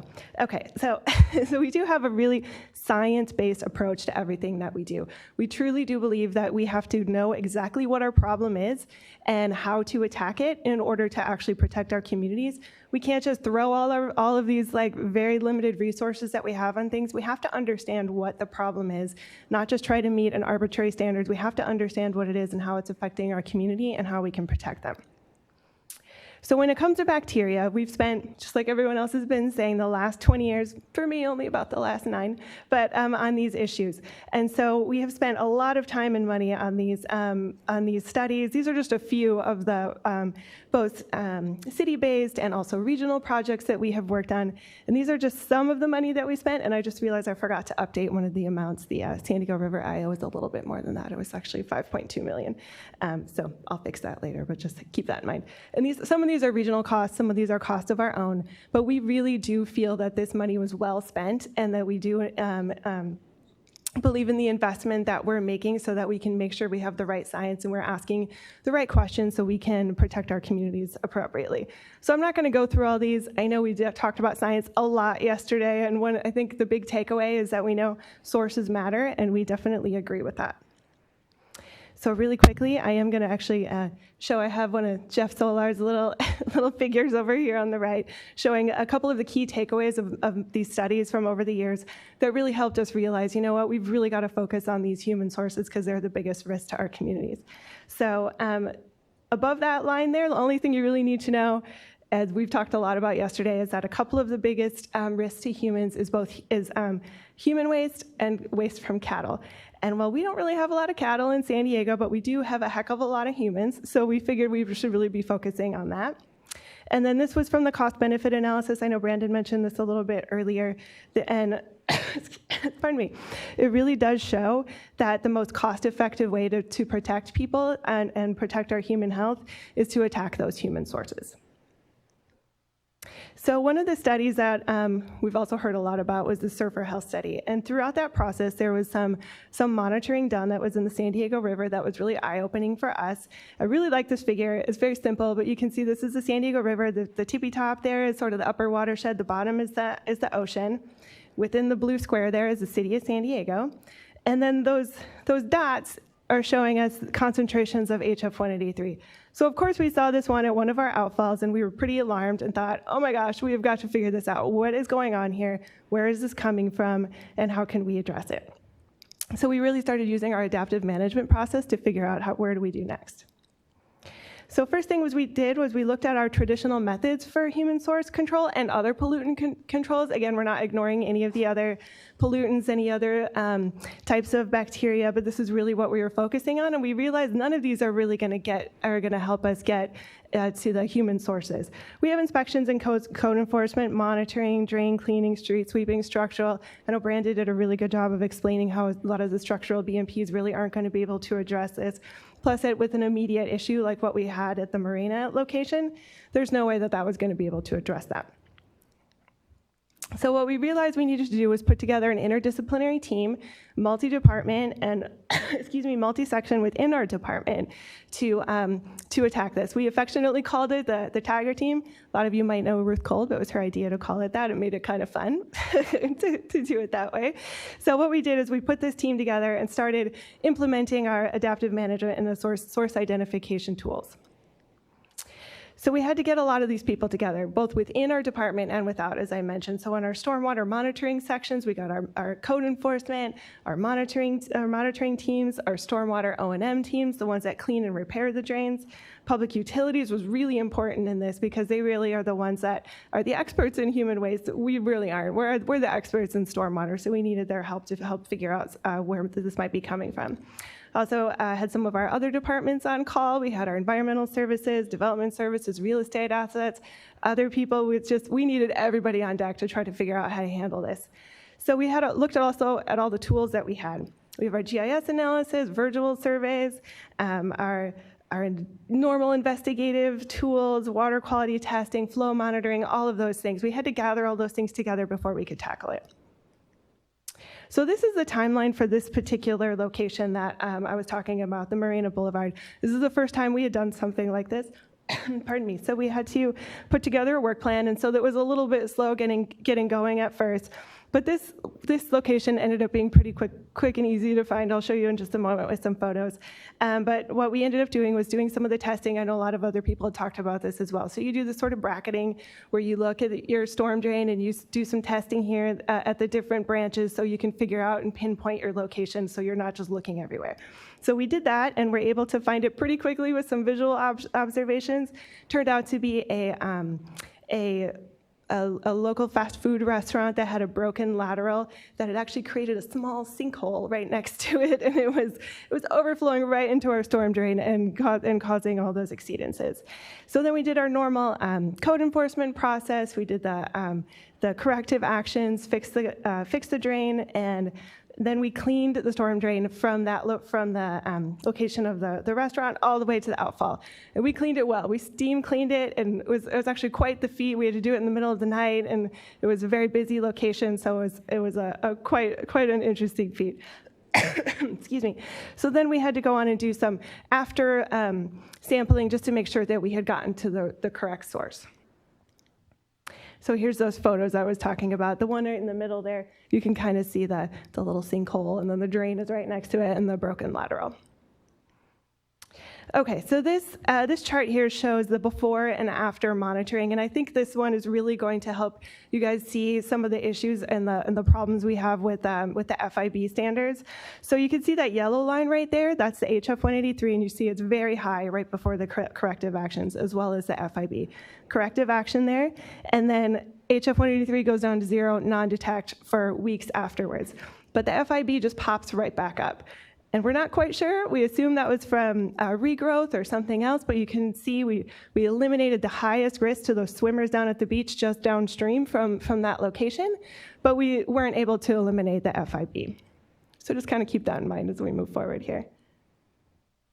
So then we realized that this was a great process, but we have to formalize it, and we also have to look at some other aspects of our bacteria programs to see what else we can do to be better and be more effective and efficient. And again, we call this our adaptive management process.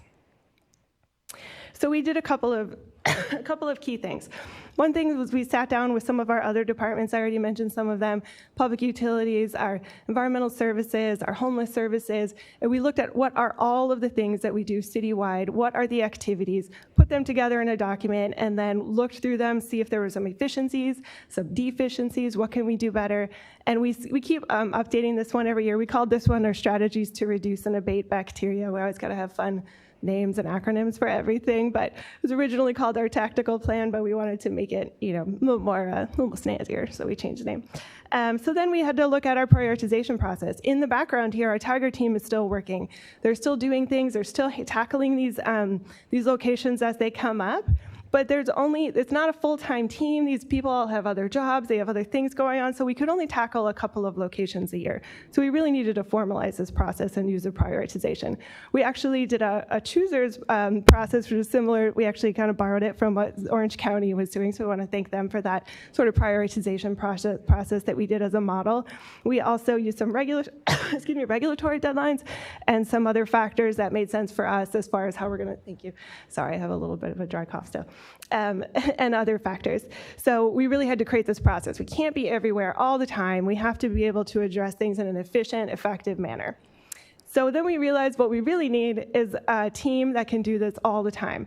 So we created what we call our water quality response team, which is our new term for our Tiger team. In fact, we have our program manager from that team right here today, Heather Krish.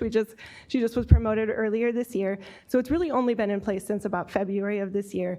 It's a dedicated staff that are able to do all of the tasks that we mentioned and coordinate with the other departments and be able to do it all effectively and together. They have had some awesome successes already. They've only been in place for just a few months, and man, they've been doing great and finding some really cool stuff. Well, I shouldn't say cool, but taking care of some issues that we have out there already. This is just one example of the things that they've been able to do already. So they went out to this location. It had fairly high FIB, a low flow, persistent flow. We just couldn't quite figure out where it was going, so they had to spend a lot of time and do a really detailed investigation. Those words with the red are ones that are human sources, so they found some RV dumping, they found some other illicit discharges, and then they found all sorts of other things that were happening all in just one small area. So they found someone decided to use the MS4 as their own water storage tank, they found a leaky check valve, they found malfunctioning BMP, they found some groundwater. I mean, they found every possible discharge they could just in this one location. But it took a lot of work, and it's a lot of it's just a lot more effort than we can do on our own. So we have this awesome team that's able to do it together. So then, of course, we have had some challenges, just like everyone does. And with this process in particular, some of the challenges that we've come across is it takes a long time to find these sources, and it also takes a really long time to actually do the corrective actions. For example, we had one location where we had narrowed it down to like a city block or so, but it was really hard to find exactly which property it was that was causing the issue. So we had to do dye testing, ask homeowners if we can come in and do this and that. It was a lot of work. And then by the time we actually pinpointed it, it took that homeowner a little while to figure out, they had to get a plumber and they had to dig up their yard, and it takes a lot of work, and sometimes this can take a long time. It's not an easy fix all the time. So then also coordinating sometimes, like I mentioned, with these property owners can be difficult, trying to get access to properties. Sometimes we have to work with other municipalities or other agencies, SDG&E or something like that to gain access. So sometimes that's a little bit difficult, but we're working through that. And then sometimes we just can't find what it is. There's been occasions where we have a hit of 183, we'll go out, HF 183, we'll go out, we'll do our process, and we just can't seem to find anything. And then we'll go back, do some additional monitoring, and it's just gone. So sometimes we just can't find it, and that's just sort of the nature of some of these pollutants. And then, of course, we have some regulatory challenges, which we've been talking about already today, and that's why we're all here, of course. So despite doing all this, applying the latest science, focusing on protecting the community with attacking those human sources, we're still unable to reach our TMDL deadlines. These regulations are still unattainable for us. So we're still going to continue to prioritize. We're still going to continue to do this and focus on our human sources. And we've already passed our dry weather TMDL deadline in April of last year. And frankly, we're already accruing fines. But it's still this risk that we're willing to take, because we really know that we have to focus on those communities and focus on protecting them. And we know that hitting these human sources is the way to do that. So there are still going to be these compliance impacts. So what are we going to do moving forward? We're going to continue working on this, and what we still want to work on, and that's why we're here today, of course, is to work with everyone, continue working with the regional board, the state board, stakeholders. We need to come to a more of a partnership and be able to work on these together. And of course, we're a committed to partner to continue doing that. And that's why we're here. And that's it. All right, and I might ask you to stay up here. Sure. That's okay. Yeah. And Jill, I guess you're close. So we are going to take about 5 minutes and have questions for any of the two presentations that we just heard, and then we'll transition us. But let me just open it up. Were there questions on either of those two presentations? Yeah, there. I see one right back here, and then Bruce over there. Yeah, go ahead.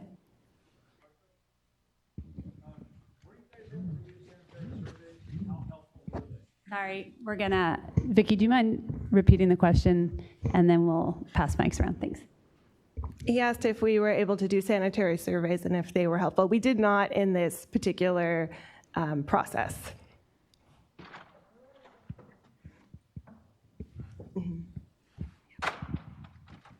My question is for Jill. The two problematic beaches, you eliminated the ones that were not contributing, and you came down to swimmers or sewer effluent floating around. Sorry, I didn't quite catch the conclusion. What was the? Okay, so the question was, what was the conclusion about the large study that I described at the end that I said had swimmers and some signal of treated effluent? Is that correct? So I did whip through the slides. So UCSB and Geosyntec collected samples over many different dates, several different sites, and counted the number of swimmers that were there, and collected the HF183 concentration data. And there is a significant correlation with the number of swimmers. So that was the conclusion on that. There also, the community sequencing analysis, or next-gen sequencing, when you basically amplify all of the bacterial DNA in a sample, and so you basically kind of have like a picture of the ecosystem there, and then you use computational bioinformatics to go probe that against similar sequences of DNA, and you can figure out what actual strains are there. And then you can use some software that says, if we do that with our different sources, like wastewater, treated effluent, untreated sewage, human waste, so we have those fingerprints, and then we have our surf zone sample. Do we have any similarities in those bacterial communities to any of the sources? And the one that we had some hits for was treated wastewater effluent, still resulting in very low concentrations of HF183 and pretty infrequent samples had that signal, but there was no untreated influent signal, and there was no recycled water signal, even though we know we have HF183 in recycled water, which is a problem for source tracking studies. The bacterial community was not similar to anything we were finding in the surf zone. Does that help? Other questions? Yeah, in the far back. Thanks. Hi, for Jill. Just curious, the contractor you mentioned that is removing feces directly, how are they managing that material? Are they taking it to a treatment plant? Is it a biohazard? Okay, the question was, how does the contractor who does pick up trash and homeless encampment material, but also human waste, how do they manage that waste, and do they take it to a biohazard facility? I don't manage that contract, and I don't know, and that's an excellent question. And I'm happy to, if you want to contact me, I can get the answer to that. Yeah, down here. So it sounds like the outcome for Vicki in San Diego is continued non-compliance when attacking these sources.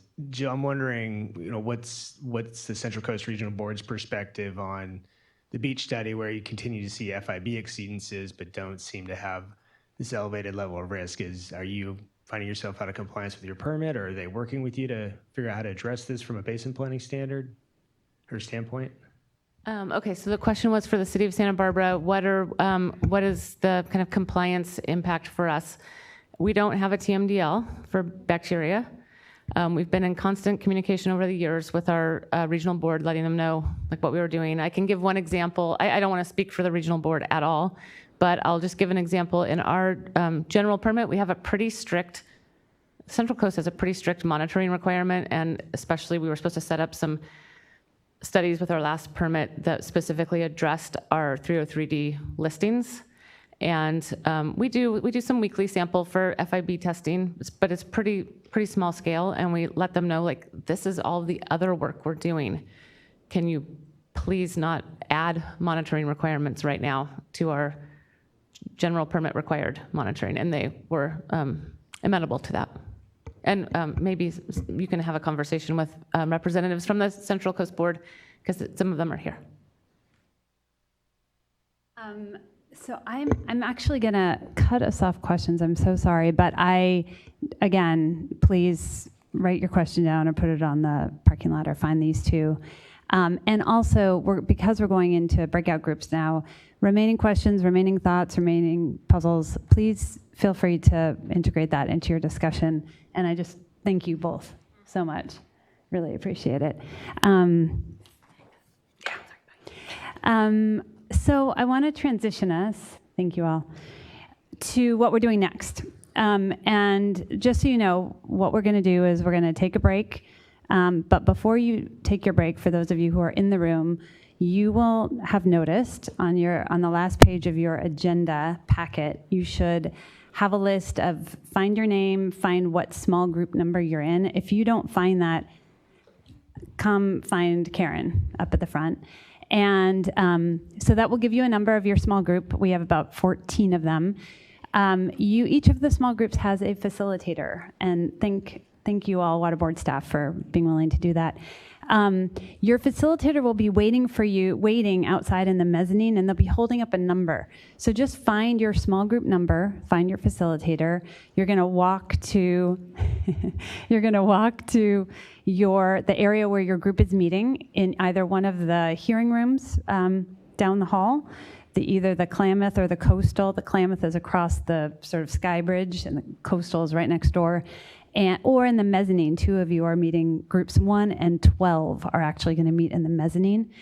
And then you're going to find your space, put your stuff down, go take a break until 11. So you have a 15-minute break. And then please be in your small groups right at 11 to start your discussion. The other thing is your facilitators are going to let you out at 11:55. So you'll have a full hour and a half for lunch. And then we're going to gather back here at 1:25. It's kind of an awkward time, but we want to give time for a quick debrief from those small group discussions. So folks online, we are going to pause while from now until 1:25, we'll reconvene. You'll hear a bit about what was discussed. And but before that, actually, Joe, will you go back to that? Keep going back one more. Okay. Let me talk about the mechanics in a second, but first of all, here's the question for your small groups, is from this morning's discussion from the last couple of days, what are the major opportunities you see for reducing sources of bacteria? I think, Karen, you wanted to make a comment just about the small group discussions in general, and then I'll just do a quick note about the mechanics and we'll break. Thank you, Ryan. So I just kind of wanted to revisit our opening yesterday of what we're trying to achieve, right? Our shared goals that are waters that are safe to swim and shellfish that are safe to eat. And there's a progression of sort of what we're talking about through the summit. There's all various aspects that are helping us to get there. This morning's session is about source reduction. And I know this is very just right out there. Some permittees, it's hard to separate source reduction from compliance. I'm going to challenge especially the permittees to not think about compliance. I know it's important to everybody, but our goal is waters that are safe to swim and shellfish that are safe to eat. And I really want to challenge everybody to focus on that, and in these discussions about source reductions, that'll help us get there. It's a separate concept and discussion we can talk about this afternoon, and a very important discussion of, as a practical matter, what are we trying to achieve? What are things we need to know to get us there? And then a very third discussion is, what does this look like in a regulatory structure that helps support those goals? So it's really important. Our goal is waters that are safe to swim and shellfish that are safe to eat. So this is a hard discussion, right? And I'm going to just be very clear and not hide that. That's our goal, and encourage and invite everyone with open conversations to focus on source reductions in this particular portion. So that's it. Thank you. Thank you. Okay, here's how we're going to do this. So, reminder that we're not taking detailed notes from these small groups. So the folks online, you'll be hearing what happened in the small groups when we reconvene. We're going to let you all, as agents of your own voices, just record your own takeaways at the end of these small groups. Please make sure that in your packet, at the very end, you'll see a QR code for a poll. Make sure you have access to one of those. And I think, Rebecca, did you have, if you didn't get that QR code, you can either come find it up here or your small group facilitators will have it for you. And what else? I think you can go to the next slide, Joe, just to tell folks that, just everyone, all ideas have value. None of you are experts in every single thing. So please feel free to share your thoughts and no attributions. You're not speaking for your agencies, you're speaking for yourselves, and go have good discussions, and we'll come back at 1:25. If you have any questions, come find me, anyone else on the planning team. Okay.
Group discussions were around that, and then we asked you to share 3 of the sort of most promising ideas, opportunities for source reduction for bacteria going forward based on the things that you were hearing this morning and the discussions in your groups. And so these were your responses. And just a reminder for folks online, folks who didn't take the poll, you had a really small, you only had like 25 characters or less that you could use. So that's why these terms are really condensed, and great job in doing that. So there's a lot of words, and because of that, we spent a little time over lunch trying to analyze what does all this say. We're gonna share this out with you as part of your materials, but there were some themes that we thought emerged from this set of responses. And actually, Rebecca, do you mind coming up, and then I'm gonna let you advance the slide if you would like, when you're ready. Okay. Karen, you wanna join me too? It's kind of a tag team effort here of kind of looking at all of these words on the page and seeing what kind of, how they may have kind of come across. So here was our sort of initial takeaways from our little source reduction question. And, oh, I forgot, it is right there now. So we saw a lot of the word risk and kind of condensed that into a lot of things around risk-based assessment, risk-based identification of sources, risk-based control measures, a lot of, kind of discussion around human, in particular, HF183, human sources. And also, I kind of throw into the risk-based category, kind of looking at dry weather, looking at wet weather. So I think that was one of the themes that we saw in the word cloud.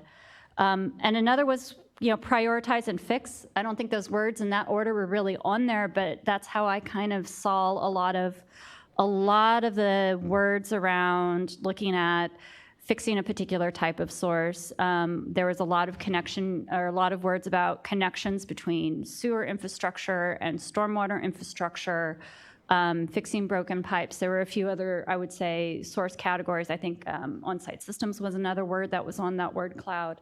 But the theme there, I think, is prioritize and then fix what's the priority. Do you want to speak to the other two? Sure. So collective action, I really love this as a phrase, and it was actually a phrase that you all contributed, and it's very different than just communication, which we'll talk about separately. And I'll tell you, we have a wastewater corner over there. Hi, guys. They've been amazing. They're here for the summit and for the long haul, and I think having their voice in this conversation, all of us having this conversation together, I love that, because it's partnership, it's collective, it's us working together to our shared public health goals. So I thought that was a really great and common takeaway that came out of it. Monitoring, trying to figure out to take that action. What data do we need to be able to take that action? And then Rebecca, I'm gonna ask you community analysis, what you meant by that one. So communication, Oh, I see what you're talking about. Community analysis. See, this is what happens when we all try to do this at the, one person's writing a slide and the other one's taking notes.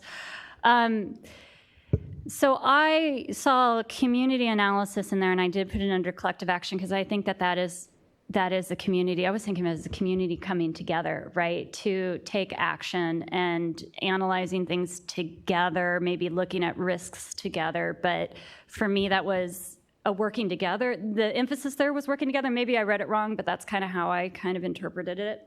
That's a good one. And then communication, right? You can't have action and all these things without communication. So public education, and I was eavesdropping over some of your discussions purposely because I want to just hear your ideas and absorb it. And I know some folks are really queuing off of some of the earlier speakers in the morning talking about public education, getting this information out to the public and how important that is. And then relatedly, the risk communication. And Jill, is Jill back? Where's Jill? She'll be back. So from, I think, Jill Murray's presentation about that communication of risk to the public and how important that is. And agency collaboration, right? So again, that's all of us working together and sharing our information and communicating so we can get to that collective action. Well, and with that, I just wanted to just take a couple more minutes if needed, just to see if there's anything. I'm going to go back to the word cloud. Oh, are we done? Oh, there we go. Is there anything else that you all noted from your conversations that you see up here and you just want to emphasize that you didn't hear from Karen and Rebecca, or that is missing, actually didn't make it on here but was part of your conversations?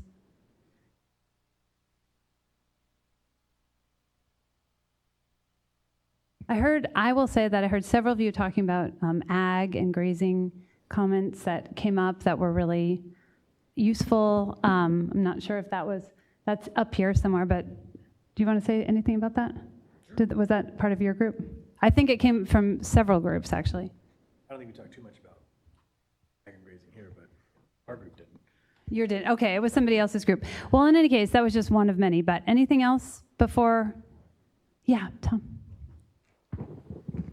Well, what's noticeable not there, and it's a lot of what we talked about in our group, was focusing in on source control actions and the need and power of good. I see it in small things up there, but having the common toolbox, lessons learned, but knowing how to systematically do investigations to find and control sources, and doing it wisely, partly like relative risk, but relative, finding sources and the like. So this was, I appreciate the whole point about communication and collaboration stuff, but we talked specifically on the getting better at using the tools that already exist consistently and sharing those, so that it'll be a theme I'm going to emphasize a bit this afternoon about us all understanding what are the doable things, how doable, at what level of effort, for what benefit, and sort of a systematic approach based on smart source identification and control. That's great. And I think that was probably a part of a lot of conversations. I appreciate you calling it out in specific ways. It's hard to put that into 24 characters. Yeah, exactly, right? It was. And a lot of nuance got lost in here, which is why I wanted to provide an opportunity. Anything else that you want to call out a little bit more or speak to the nuance of from your discussions? Okay. All right. Thank you. Okay. We are now going to transition ourselves into the regulatory space. And Rebecca, I'm going to let you frame the afternoon and then kick us off. Sounds good. All right, you guys all get some caffeine. Stay awake for the afternoon. I'm going to actually start by reintroducing myself. I introduced myself yesterday morning, but I think we may have some newcomers as of today. I'm Rebecca Fitzgerald. I work for the State Water Resources Control Board, where I'm a manager for our standards and assessment, surface water quality standards and assessment section. I guess one of the points in me saying that is that I am not a permit writer. I am a planner, and what we're transitioning into this afternoon is a little bit more of the regulatory world, talking more about the permits that are issued by the water boards, how we regulate for bacteria, give you a little bit of an overview of our permitting world, of our TMDL framework. I'm going to be giving a short, high-level flyover of both of those components. And then Tom Mumley will be joining me with a presentation a little bit more from a regional board perspective about how our regulatory framework is set up. And then we're going to invite several other representatives of some of our regional water boards and another representative from the State Water Board to join a panel that I think is going to be somewhat like the panel that we all enjoyed yesterday afternoon. Some open questions, some discussion amongst us, sharing some perspective from the regions, and then opening it up to questions from all of you before we then run into another breakout. So that's the program for the afternoon. All right, and with that, so as I said, my presentation is going to be fairly short, pretty high-level flyover. I want to talk a little bit about our water board permits that we issue, a bit about how we address impaired waters, which is often done through total maximum daily loads, or TMDLs, that I know we've already all been talking about. And then I'm going to briefly cover some other bacteria-related implementation options. And can I say how much better it is to actually have this screen working? It really is nice. So at a really high level, I would say that the water boards regulate bacteria, fecal indicator bacteria, pretty much through a two-pronged approach. We do so by regulating and issuing permits for discharges of waste to our water bodies. And then we look at water bodies that are not attaining standards, we identify them as impaired, and then we go about trying to restore them. And so we have our permitting aspect, and we have our impaired waters or TMDL program aspect. The water boards are also involved in monitoring, I think, as most of you know. We also provide grants and loans that also have a role in trying to get to a place that's safe to swim and safe to eat shellfish. But I'm not going to focus as much on those aspects of what we do at the water boards. I'm going to focus just a bit more on the permitting and the impaired waters TMDL world. So I'm going to talk a bit about the types of permits. I use the word permit pretty loosely. It is a general catch-all word that I like to use because there are different types of permits that the water boards issue. There are National Pollutant Discharge Elimination System, or NPDES, permits, and I'll just say this is how you can tell if you're from the West Coast or the East Coast. If you're from the West Coast, you tend to say NPDES. If you're from the East Coast, they're NPDES permits. And so those are really focused on point sources, and they come from the authority of the Federal Clean Water Act. The water boards also issue waste discharge requirements, which we often call WDRs, or waivers of waste discharge requirements, which we also usually just call waivers. And they're mostly for non-point sources, and they are from or under the authority of the state Port-au-Clone Water Quality Control Act, California Water Code.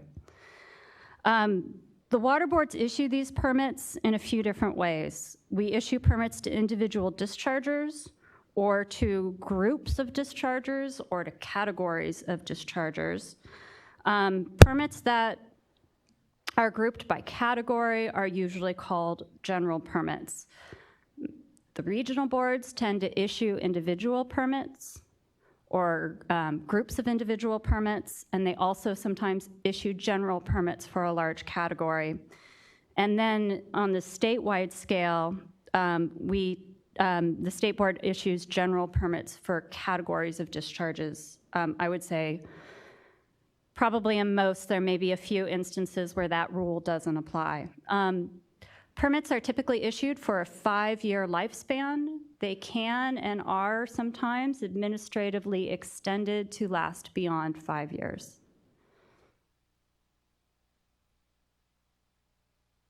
So there are many permits that do address fecal indicator bacteria, that do include bacteria-related requirements. I'm focusing or highlighting, I should say, on 2 here in this slide, which are our municipal stormwater permits and our wastewater permits.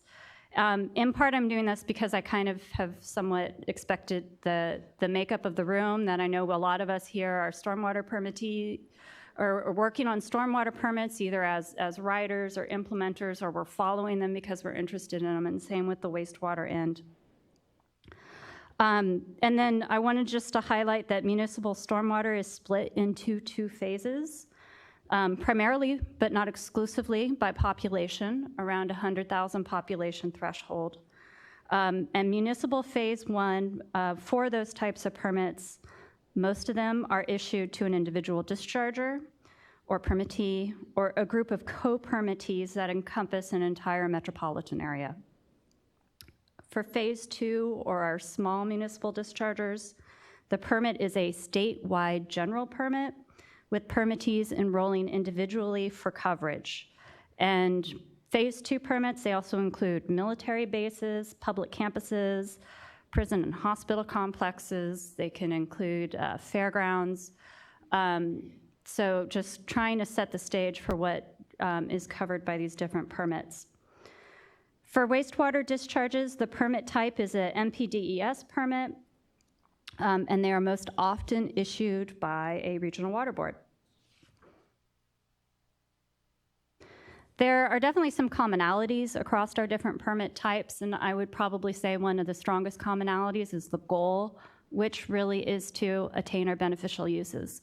So when we're talking about bacteria, it really comes back to our water quality objectives and our beneficial uses of recreation and shellfish harvesting. And then there are some components that are that you'll see in a lot of our permits that I wanted to highlight. They contain effluent limitations, receiving water limitations, or both. For bacteria, limitations are often set equal to the bacteria objectives. So it just sort of emphasizes the point that our bacteria objectives that I covered yesterday are often, you'll see the same values, the same levels in permits as effluent limitations or receiving water limitations. Also within permits, waste load allocations from TMDLs, which I'll talk about next, they're also translated into permit effluent limitations. So you can have an objective drive a TMDL that you then see in your permit. I'm going to take just a moment to recognize that there's often a delay between if we ever make a change to an objective. Following that, there could be a TMDL, and even then sometimes there's a TMDL adopted and there can be a delay before what is in a TMDL is reflected into a permit. Again, because there's a 5-year time frame for when permits are renewed. So it's just, I think it might be helpful for us to recognize that what happens at one stage, the regulatory process can take a few years before it gets through the whole process. I also want to recognize that permits contain requirements to implement control measures. This can be disinfection. It can be timely implementation of control measures or best management practices or other actions to reduce bacteria. And then I think, as most of us know, permit requirements often include monitoring and reporting components as well. I told you it was a high-level flyover. The next piece that I want to get into is a little bit about how we go about addressing our impaired waters. Show up, okay. All right, so the process really starts by us looking at the surface water data that we have, which we collect through the Ocean Beach AB 411 monitoring.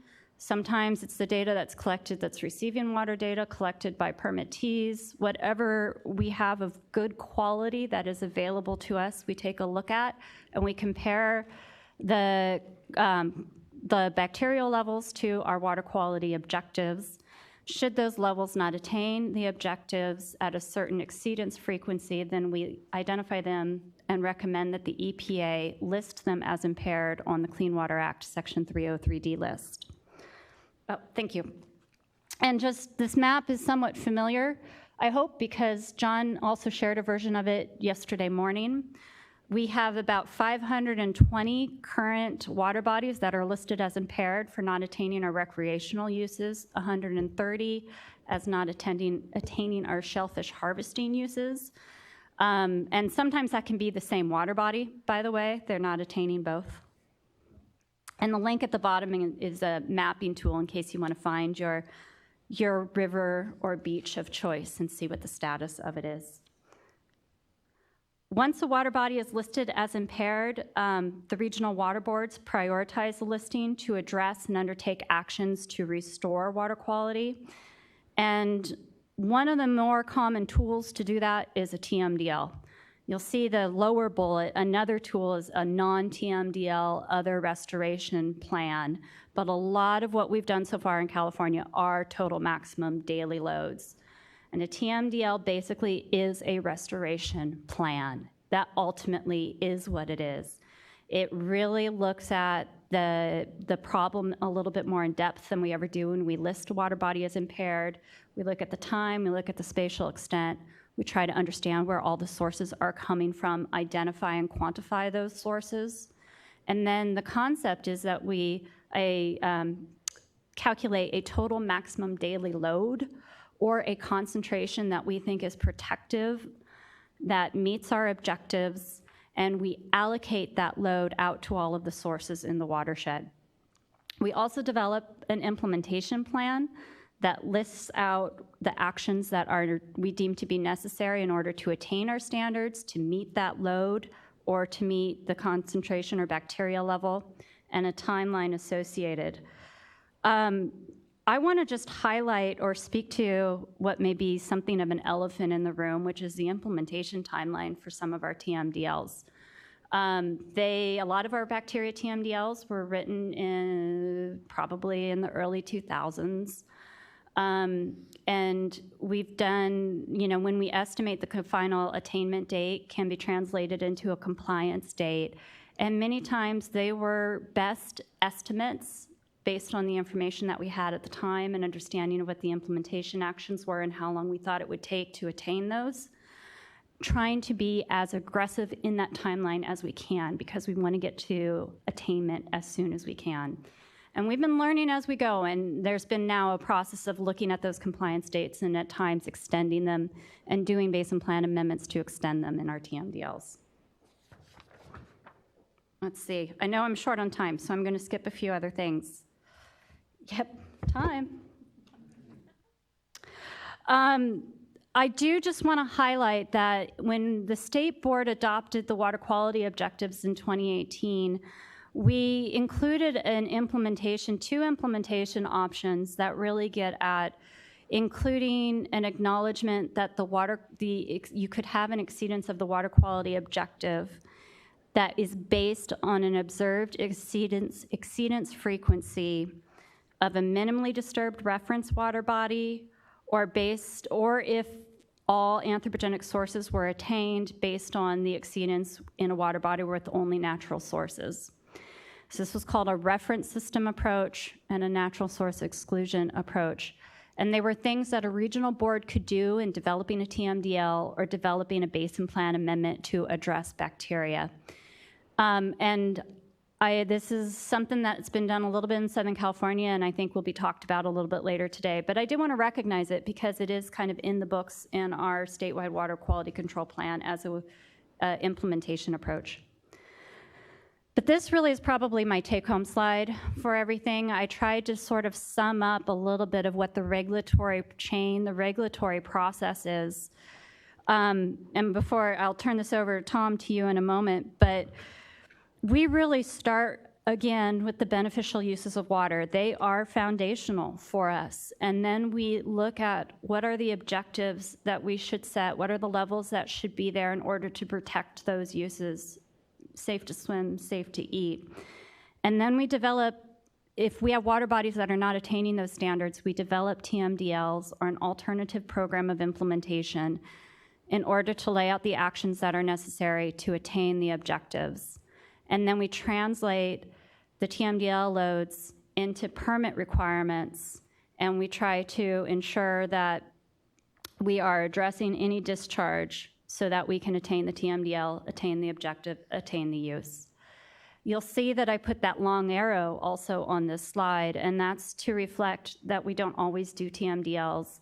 We can implement actions to attain our objectives directly through our permitting exercises, and we don't always need to go through a TMDL exercise. In fact, I would argue we shouldn't go through a TMDL exercise when we know what the sources are and we know how to fix the sources. So I'll leave you with that just to emphasize how all of this is connected. Yeah, thank you. All right, all yours. And I'm gonna be your timekeeper. Do I have a pointer? No. All right, well, Unfortunately. I'll, That's your point. and then just arrow, right. Yep. Well, hi, everybody. I know a number of you know me, but I'll just self-introduce. I'm Tom Mumley. I'm Assistant Executive Officer at the San Francisco Bay Water Board. I've worked there for more than 5 years, times 7, almost 8, times 5. And I've written permits. I've developed standards, I've developed TMDLs, implementation plans, so I've been play a role where I see how all the parts fit together, and so I've either worked on them directly or managed them. So I do bring sort of that comprehensive regulatory perspective to the table. And I got some technical attributes to go along with that that you'll probably see the spirit of how I present things here. So I'm going to tell you about how we do this in Region 2. So it's not reflective of what's going on statewide. There's elements of what we do that are consistent with, and elements that what we're doing are different than what goes on in the rest of the state. But let's just keep that in mind. It's all part about this whole forum is to get us all together and recognize there's different approaches, and we'll find common ground, we'll find differences, and there's reasons for those differences. Over by this type of forum, we find we want to make sure the differences are founded, and if they're not, what can we do to bring us better together? So lots of possibilities here. So just as a quick outline, I'll give you a brief background on our TMDLs and how the various sources and our regulatory implementation mechanisms. Then I'll focus in on how we've been addressing it in our municipal stormwater permit. Some of you may know we have most of our municipalities are covered by what we call the Municipal Regional Stormwater Permit. We call it the MERP. And I'm going to end with some recommendations. So this slide has got a lot on it. Let's focus on the left. You can see all the water bodies that we have bacteria or pathogen TMDLs. We actually started using pathogens because it's more inclusive, since the objectives tend to be focused on fecal indicator bacteria, we use bacteria, so it's somewhat synonymous because it's all about, again, getting stuff out of the water that affects their swimmability and shellfish. San Francisco Bay, you'll notice that there's some dots along the shoreline. Those are bay beaches, so we did a bay beach TMDL.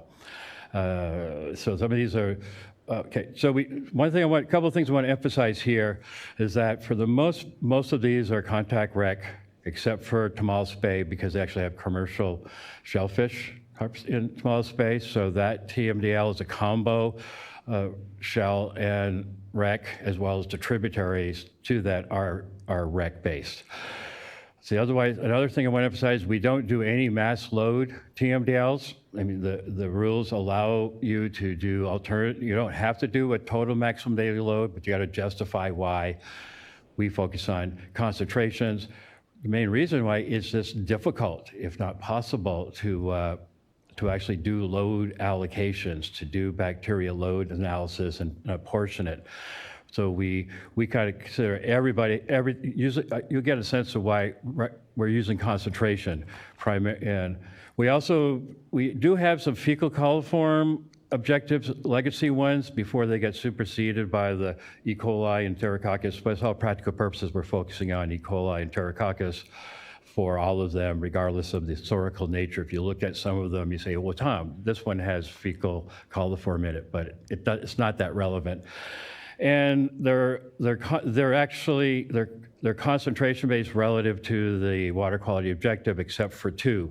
Tomales Bay shellfish is associated with closure days of those commercial beds.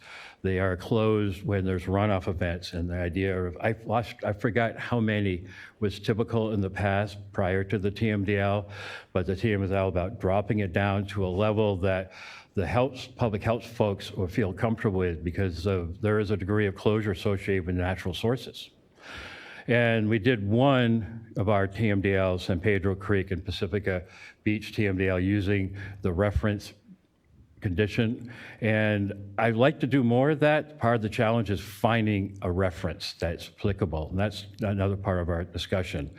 Then you see allocations here. Right, you got the right one. Allocations are showing up. I'm thinking that I might have sent you the wrong presentation because I changed this a bit. Okay, no problem. But you see that allocations are they're the TMDL, which are the water quality objectives. We don't portion the load, and we don't focus. Like I said, we don't focus on the number. We focus on actions by all of the associated sources to get us to the number. And one exception is when we have unregulated human waste discharges. We've had a long-standing basin plan prohibition. It's prohibited to discharge untreated waste, and so we could directly enforce that. Part of you don't need to do a TMDL if you already have an enforceable mechanism. Yeah, the only difference is I changed the slide where I gave a shot of the Bay Area from space, so you can see where you can see the urban area versus the greener non-urban area, and part of that shows that there's a potpourri of sources that we account for in our TMDL, some of which are more rural than others. So you'll see we're dealing with animals in ours, but these are the usual suspects, and we consider them in every one of our TMDLs, and they're not accounted for in every one if we just show that they're not part of it. But like septic systems are potentially in all of them, less in the more urban areas where they're not supposed to be septics, but you'd be surprised where historical septic systems still exist. Small wastewater treatment plants, those are wastewater systems that discharge to land versus NPDS wastewater discharges. You don't see NPDS wastewater discharges on here because we don't see them directly associated with any of these impairments. We do have NPDS permitted discharges like Tanapa River, Sonoma Creek, Petaluma River, but they are not contributing to the bacteria impairment because of the quality of the discharge. So you see combined animals, horses, including cows, by the way, is something that we attend to. So these are all usual suspects, relative, and so we just start out, they're all possibilities. And so we don't say one's higher than the other per se, but we associate what needs to happen in the ensuing implementation scheme that goes with this. So our approach in general for all these sources is phased adaptive implementation. Let's start with implementing based on what we know, and there's always low-hanging fruit. What are the source controls that can start happening? We had cows in the creek and streams discharging to Tomales Bay upstream of the shellfish beds. We don't have cows in the creeks anymore, and we've seen change because of that. So the first, by the way, one thing that's happened with TMDLs is throughout the state of California has given us cause to what was here previously very difficult to regulate agricultural discharges. And obviously we've had to proceed with caution because we're dealing with a community, I'll call it a sensitive community, and there's issues there, but we start with let's do stuff that we know you can do. Be good stewards of your land, and that, so let's get to at least an initial platform, and then we'll see what additional efforts may still be needed based on seeing the response of these initial efforts. So it's based on sort of that iterative approach, but key to it is that it's really difficult a priori to say, if you do these actions, it's going to work. We can't say that. We know, part of the discussion that we had this morning, but we do have means to track what we do and make sure that we track them in an accountable way, and then lessons learned, and through you can all see the philosophy there that we can't just say do your best and come back to us at some time. We need to have a managed approach if we're going to focus on this approach that we were doing in the Bay Area's iterative phases of implementation. So I just want to show that we account for all sources in our TMDLs through a regulatory mechanism. You see on-site treatment systems, septic systems. The primary driver is what we commonly call inside scoop, the OTS policy, but it does have specificity there, particularly if you're a septic system within the range of an impaired water. We've had historically waste discharge requirements on these discharges to land for years. It's a matter of reviewing them, making sure they're up to speed. Most of you are familiar with that there is a statewide discharges from untreated discharges from sanitary sewers are prohibited, but they happen. But we do have a statewide order that creates a process to manage those, to ideally avoid them or otherwise minimize them and be responsive to them. So it's a combination prohibition, general WDRs. I'm going to come back to municipal stormwater in the second part of my talk. Just want to show you that in the Bay Area, we have general waste discharge requirements for confined animals, and almost any type of confined animals could be designated to be covered by it. Primarily, we're focusing on dairies and now horse facilities, equestrian facilities. And not all regions are regulating grazing, but we are at least in the watersheds that discharge to these impaired waters. So we actually have 3 separate grazing waivers that will probably consolidate once, because they're 5 years, we'll bring them together.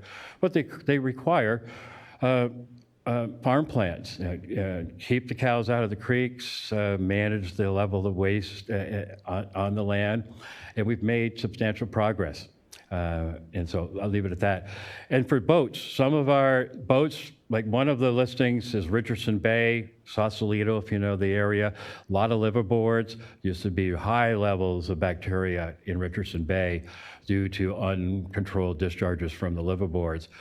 Now, due to we had the prohibition, we've worked with the locals.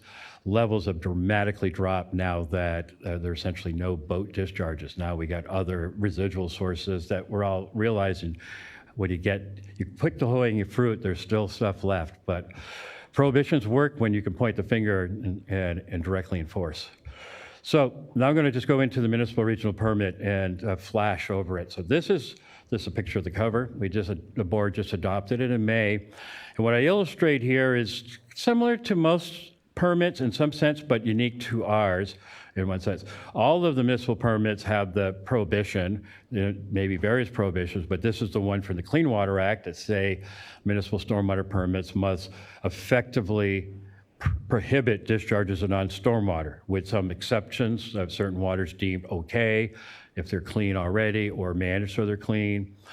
And we'll get into the effective prohibition concept. And then there's the other one, which is a big driver here, is the discharge shall not cause or contribute to violations of applicable water quality standards, i.e. bacteria standards.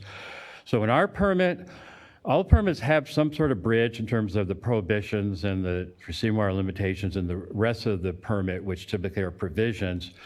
Ours is a discrete bridge that says, okay, here we have these prohibitions, these receiving water limitations, and the general call to action is comply with the requirements in this permit. We don't actually say explicitly deemed in compliance, but we use, you can read it, demonstrate compliance by first you comply with these requirements. And historically, all the permits had what has been known as sort of the iterative process. If you find that your discharge there's evidence your discharge may be causing violations of water quality standards, there's this process where you notify the board and then you give the board a plan of action to do that. I'm not going to get into the legal aspects of that, but we have used it wisely by getting municipalities to step up and give us a plan of action, but we build that plan of action into the permit so it basically specifically enhances the permit requirements. When I did that overview of the paired waters, I don't have it in, maybe I have another map. Oh, well, I had an asterisk Sunnyvale and Mountain View where there's no 303D listing for them, but they was findings of impairment made by a third party. So we use that finding of impairment to demand that the municipalities give us that notification report, give us a plan of action, and we build that into the permit. So I got 5 minutes to give you all my punch lines, but we do create this bridge so that if you are identified in the permit because either you must implement an available TMDL, there's a provision in the permit that implements the implementation requirements of that TMDL in that philosophical approach. In addition, we have specific requirements for Mountain View and Sunnyvale. And it's kind of reflective of this, implement existing and new sources, systematic conduct surveillance and monitoring to identify sources. Those go hand in hand. Review what you're already doing, enhance it based on enhanced surveillance and source control, and then monitor effectiveness of those controls to see are you attaining water quality, receiving water limitations, water quality objectives. We can't say a priori that you must get this done by this date because we don't know how to do that, but we do say you got to give us a midterm progress report demonstrating your efforts to date. The permit does prescribe a level of effort expected, and then a report at the end of the permit, either that you've met water quality objectives, or water quality objectives are being met in the receiving waters, or if not, then you must give us an updated plan of action that we'll review as part of the reissuance process. What I'm going to emphasize is that we don't approve plans separately. We approve it through the permit action by building requirements in the permit founded on those plans, or as needed, directives to the municipalities above and beyond. These have been talked about a bit this morning, the sources that we're aware of that contribute to bacteria discharges and MS4s. When I say controllable, it's relative controllability. By whom is also a question, because what can the municipalities do versus what they can do in partnership with the sanitary sewer collection systems. So there's a number of aspects to this, but we look at these as all sort of usable suspects, and part of the implementation scheme is check off that they're not, or determine areas where they're most likely, part of that systematic approach. So approach, just reiterating here, submit plans reviewed but not applied. We take the plans and put real specificity into the permit that's enforceable during the term of the permit, with a known that we may need to go further. And there's a whole story about the illicit discharge detection and elimination, but that's a foundational aspect of these permits. And what is enough there is part of the dialogue. So I'm going to just run you through these. I need to take a couple more minutes because these are foundational for the dialogue. One is understanding, that we're yes, high risk associated with human waste, but we can't just focus on human waste, particularly when it comes to shellfish, for example, and others. But relative risk, I appreciated that the dialogue that's coming into, like, where do we get bang for our buck relative to the human risk of exposure? I just want to point out, like when you have raw sewage, you have screaming high levels of bacteria compared to what we're typically observing in runoff, unless there is a discrete untreated source that's ongoing. So we're talking orders of magnitude different between raw sewage and bacteria levels in runoff. And because if we don't have these discrete sources, they're sort of episodic, they're associated with dumping events, et cetera. Sometimes you can point to them. So it's a different animal than managing highly concentrated sewage discharges. Runoff dry. So this goes, second level is I want to just emphasize, it's really not possible to quantitatively model bacteria sources and loading because of that episodic nature, the variability, the spatial and temporal variability. You can model for sort of in a general sense, but the concept that you can associate a bacteria concentration with a land use across a watershed, no, it's way too general.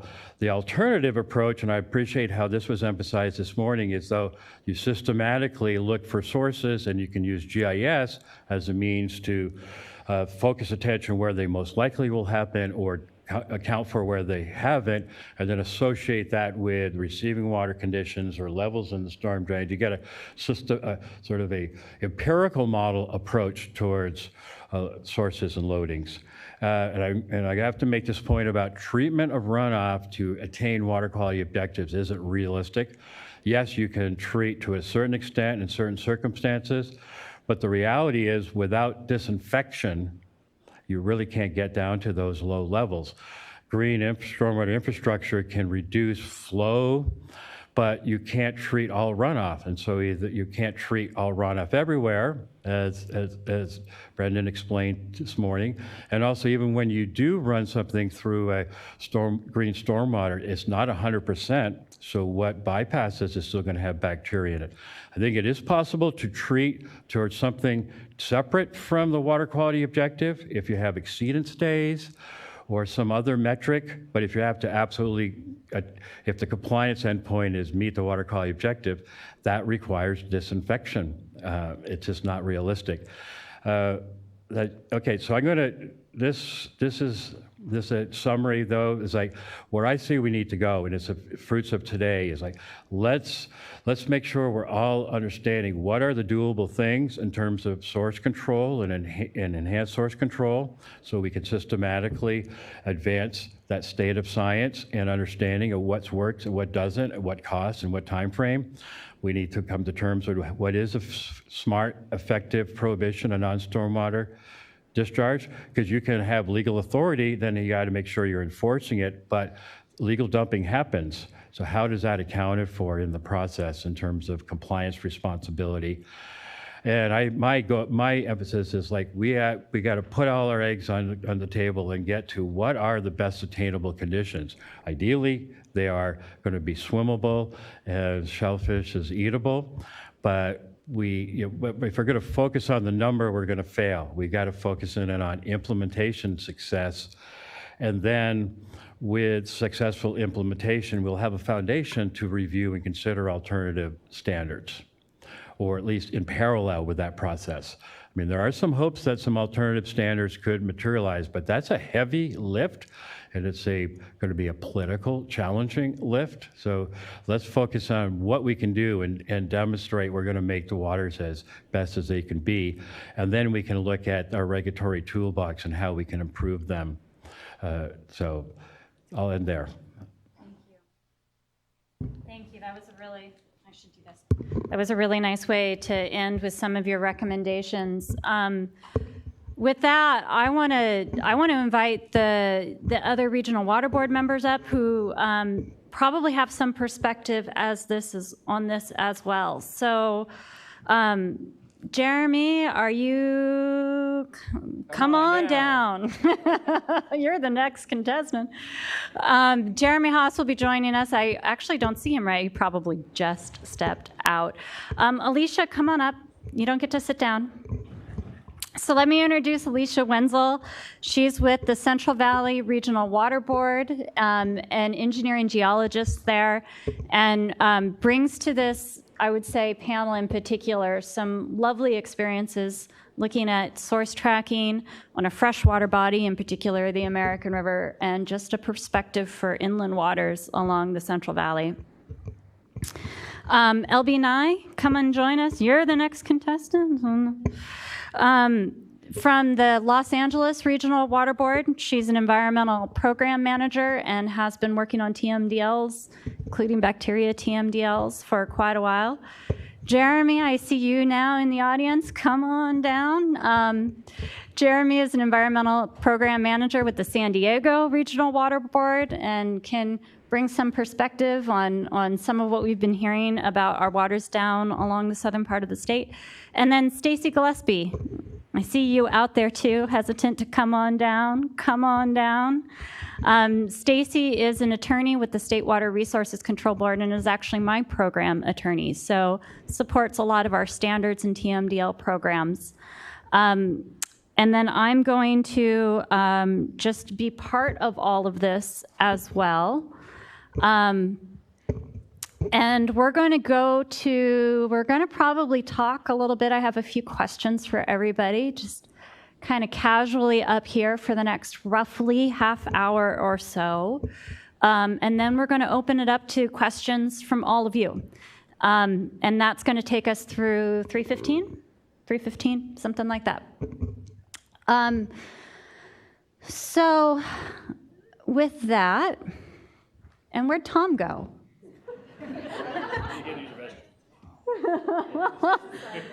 Did he just skedaddle out the side? I'll be right back. I dropped my glasses. Oh, isn't that the way of it? Well, you know what? While you're there, I'm going to grab my water bottle. See, the reality is we all need a little bit of break in between. A little transition time, right? All right, you guys. So you all know each other. We've all worked together. Tom, you gave a really lovely perspective from the San Francisco Bay Regional Water Board. Yeah, grab a chair. And when you guys do talk, you can press the button in the middle of the mic. So you can grab the mic, press the button, and it'll be live. I'm curious, Jeremy and LB, and LB, I'm going to start actually with you since you're right here. I'll put you on the spot. You know, we've heard a little bit about how the San Francisco Bay Regional Water Board kind of addresses bacteria, some of their permits. Could you share a little bit of, like, from the Los Angeles Regional Board, how you guys have been looking at bacteria, some perspective from your bacteria TMDLs, just, you know, kind of how you guys at your regional board is addressing this pollutant? I know that's a big question, but. Yeah, we've been, so we've done probably our first bacteria TMDL. It's not on? No. No, it's the green light. That's on now? All right. There you go. Okay, so we've been doing TMDLs for bacteria for, it was, some of the first TMDLs we did were for bacteria. Probably the first one was in 2002, Santa Monica Bay. We did dry weather, and then later we did wet weather. Couldn't do it all at once. And I don't know. Can you hear me now? Yeah. Oh, now you can. Yeah, I can hear me now. So we have a lot of bacteria TMDLs. We have a lot that focused on the beaches, which are really important public health and just important to Southern California and to the Los Angeles region. And we also have quite a few for inland waters now. We had always used a reference beach. We call it a reference beach approach. In the very earliest TMDLs and through, just a year or so ago, all of our because the standards were there was a single sample maximum, actually several single sample maximums because there's different FIB, and several geomeans. So we developed the TMDLs. You have to meet the geomean. You always have to meet the geomean at the end of the TMDL implementation period.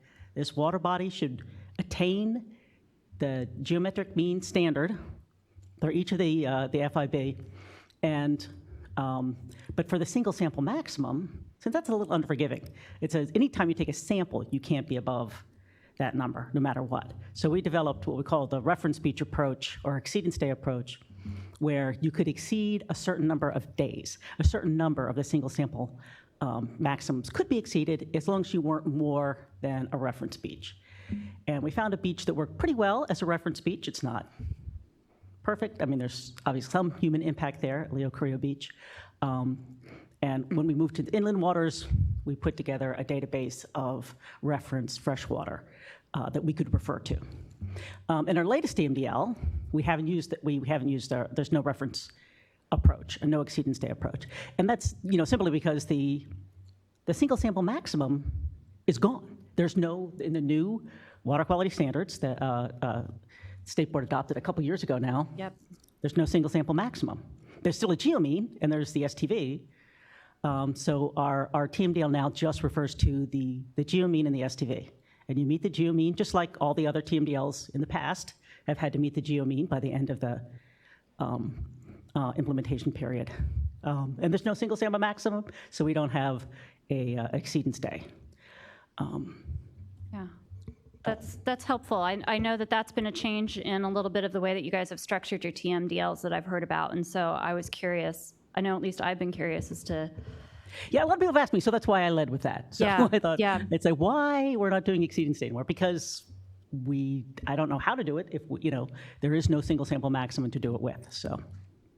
Okay, all right, I'm gonna pick on you way down at the end now, Jeremy, and how San Diego, I know you guys have been looking at human sources for a while. You had the Surfer Health study.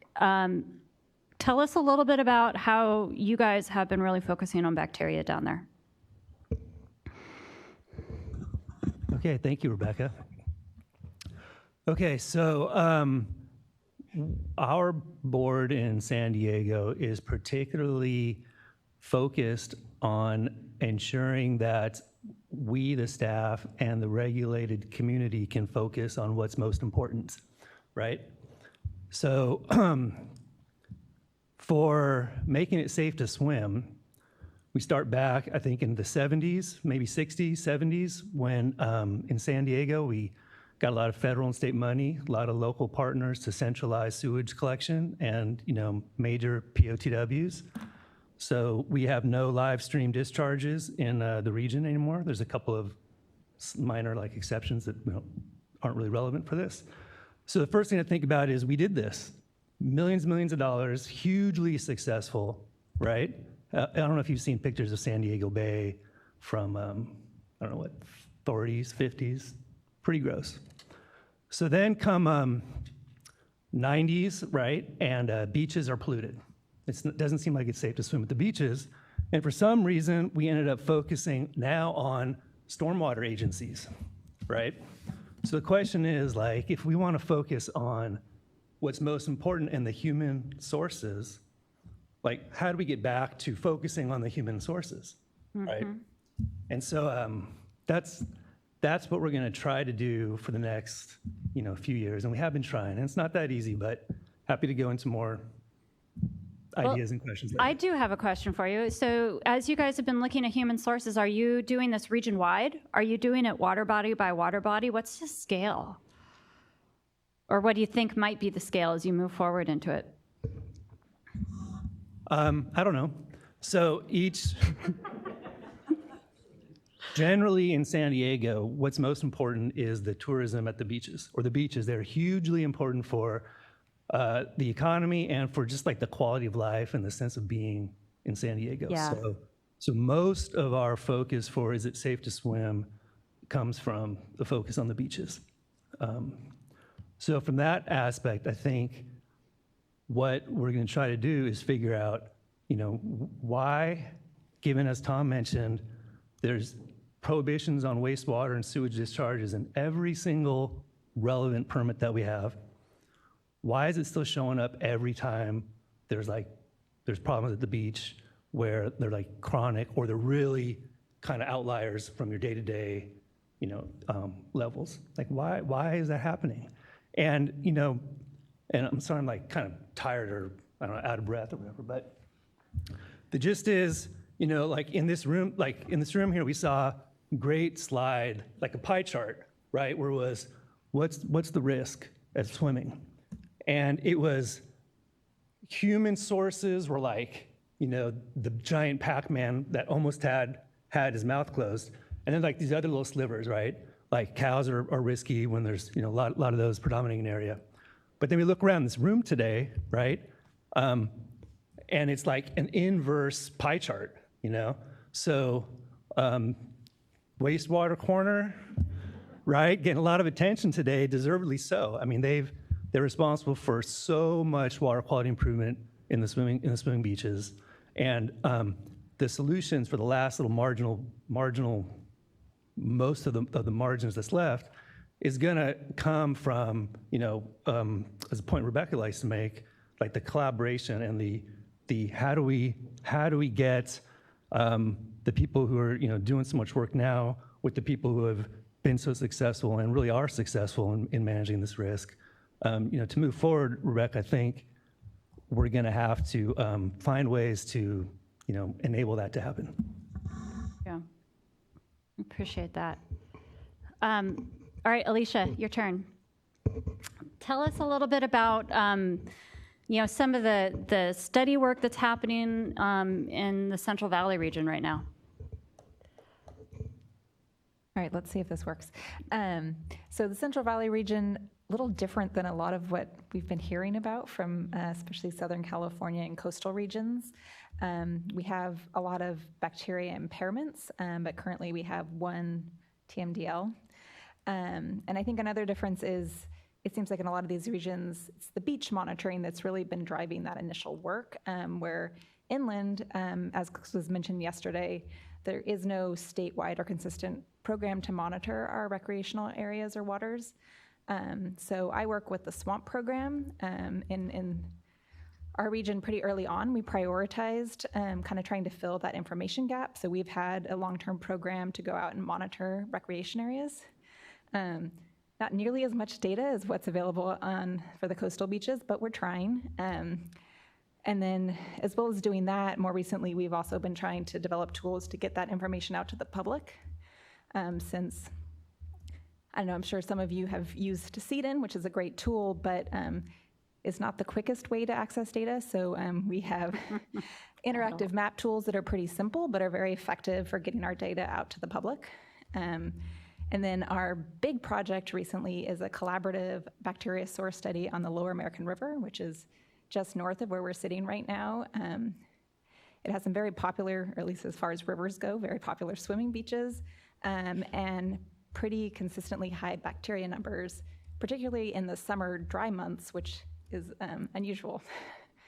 So actually just this week, we completed our 4th summer of monitoring on the river to look at bacteria sources. I think, yeah, it's really been interesting to hear a lot of the talks about different studies. Some differences I think here is, so we have a river, but if you look at conditions in the middle of the river, for the most part, they meet objectives. But if you look at on our shorelines where the swimming occurs, for the most part, That's where we see the exceedances, and so that's where we've kind of been focused. And I don't know of a lot of other examples of studies like that on river beaches. And also, we have not found human sources for the most part, which is really interesting. Will be some fun challenges ahead if we figure out how to move forward. Yeah. I really appreciate that. I've been sort of following, I live real close now to the American River, so I've been following some of the studies that have come out of what the Central Valley Regional Board has been doing. And I am surprised by some of the initial results, being that it's not primarily a human source. So I think what you can bring to this discussion, Alicia, is like, okay, we're not always talking about an ocean beach. There are a lot of inland rivers. So I think that trying to figure out how to characterize where we want to focus, where the risk is, and then how to address a whole different suite of risks is probably, maybe I'm putting words in your mouth and I probably should let you do it, but I'm assuming that that's probably one of the challenges that the state is facing for our inland waters. And so I'm gonna transition and challenge you guys all to talk a little bit about your challenges. You know, what in the worlds of bacteria are you guys really struggling with? And then maybe potential opportunities or what you need in order to potentially try to move past those challenges. So who wants to start us out? Who wants to talk about what you're really struggling with? I know, Tom, you were talking a little bit about, you know, trying to focus on implementation and what the biggest risk is, before then moving into a standards change. I can call on one of you, or you guys can just volunteer. I'll tell you what the challenge is wet weather. If you break it into dry weather and wet weather is much harder to meet. If you look at a geomean that integrates, it's over 6 weeks. So if it rains, that's going to be part of your geomean. So maybe that, I'm not really sure. Does that make it easier to comply? Or it's just as difficult to comply and you just exceed the geomean because your numbers are so high when it rains. But it's the water that moves when it rains that's really the challenge. Anybody else having that problem? Anybody else really struggling with the dry weather?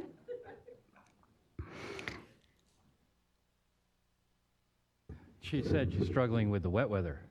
Sorry, that's what I meant. But LB is just saying the universal problem, and it was illustrated this morning about how successful our source identification controls have been, and their successes, and where there's been successes, it's like there's been a lot of work, and I really appreciate the motivation and the level of attention by certain municipalities. Obviously, those communities, like with beach economies, have a real vested reason in doing this, and it's more difficult to engage other communities in doing that because it's costly. The tools are better, they're available. Not everybody's aware of them, but this competes with other water quality drivers that affect municipal stormwater permits as well. So it's just one of a number of drivers that all add up from the municipality's perspective as overwhelming, costly, challenging. So one of the, I'll caveat, I'll summarize that.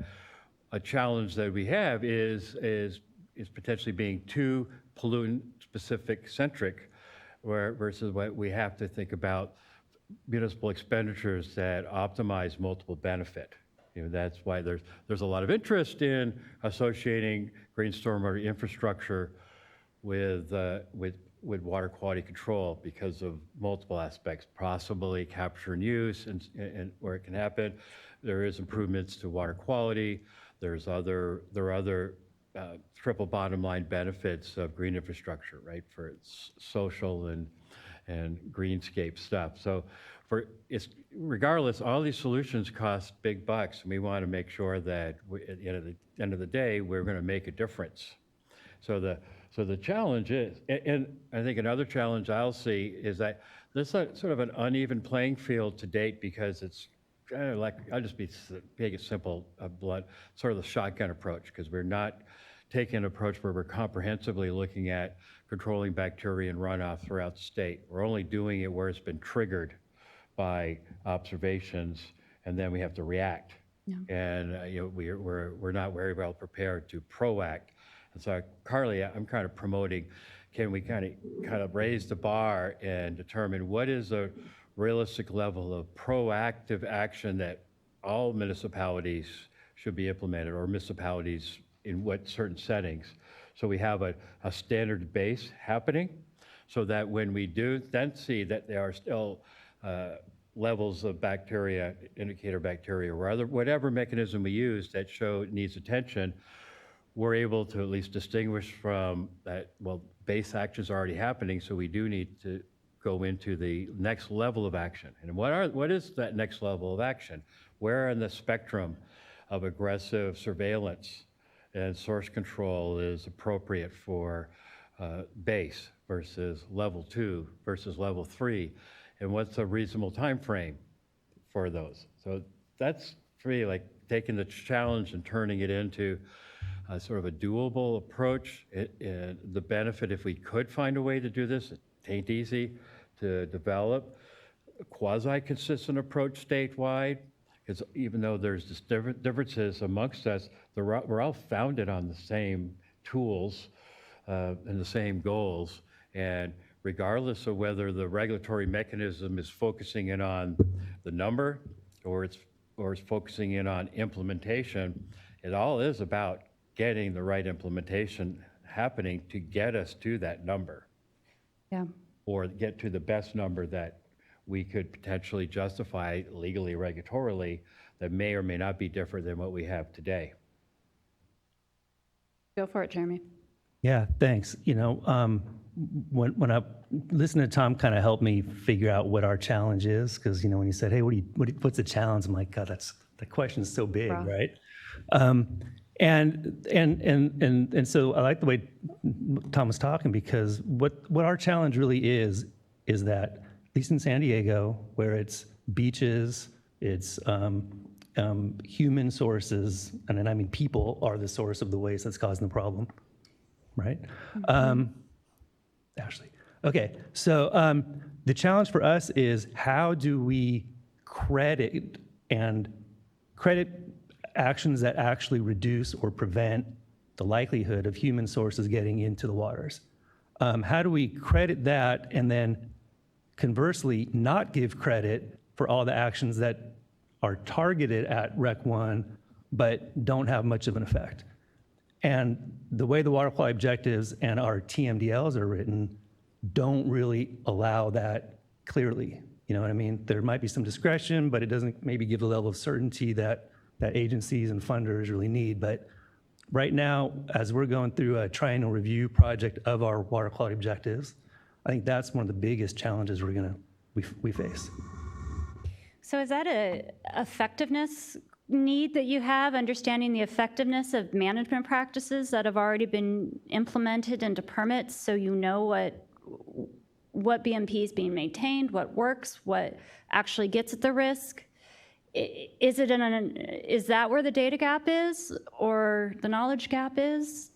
Is it broader than that?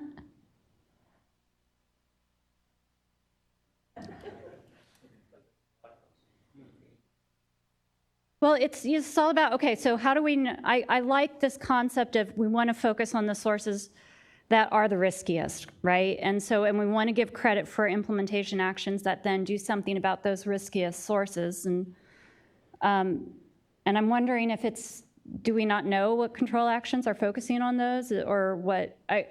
Yeah, I think I understand your question, and I'm thinking of Brandon's slide earlier this morning, at least for the human sources, like in our Southern California coastal kind of areas, where it did a good job of framing the relative reward for the practice or for the effort.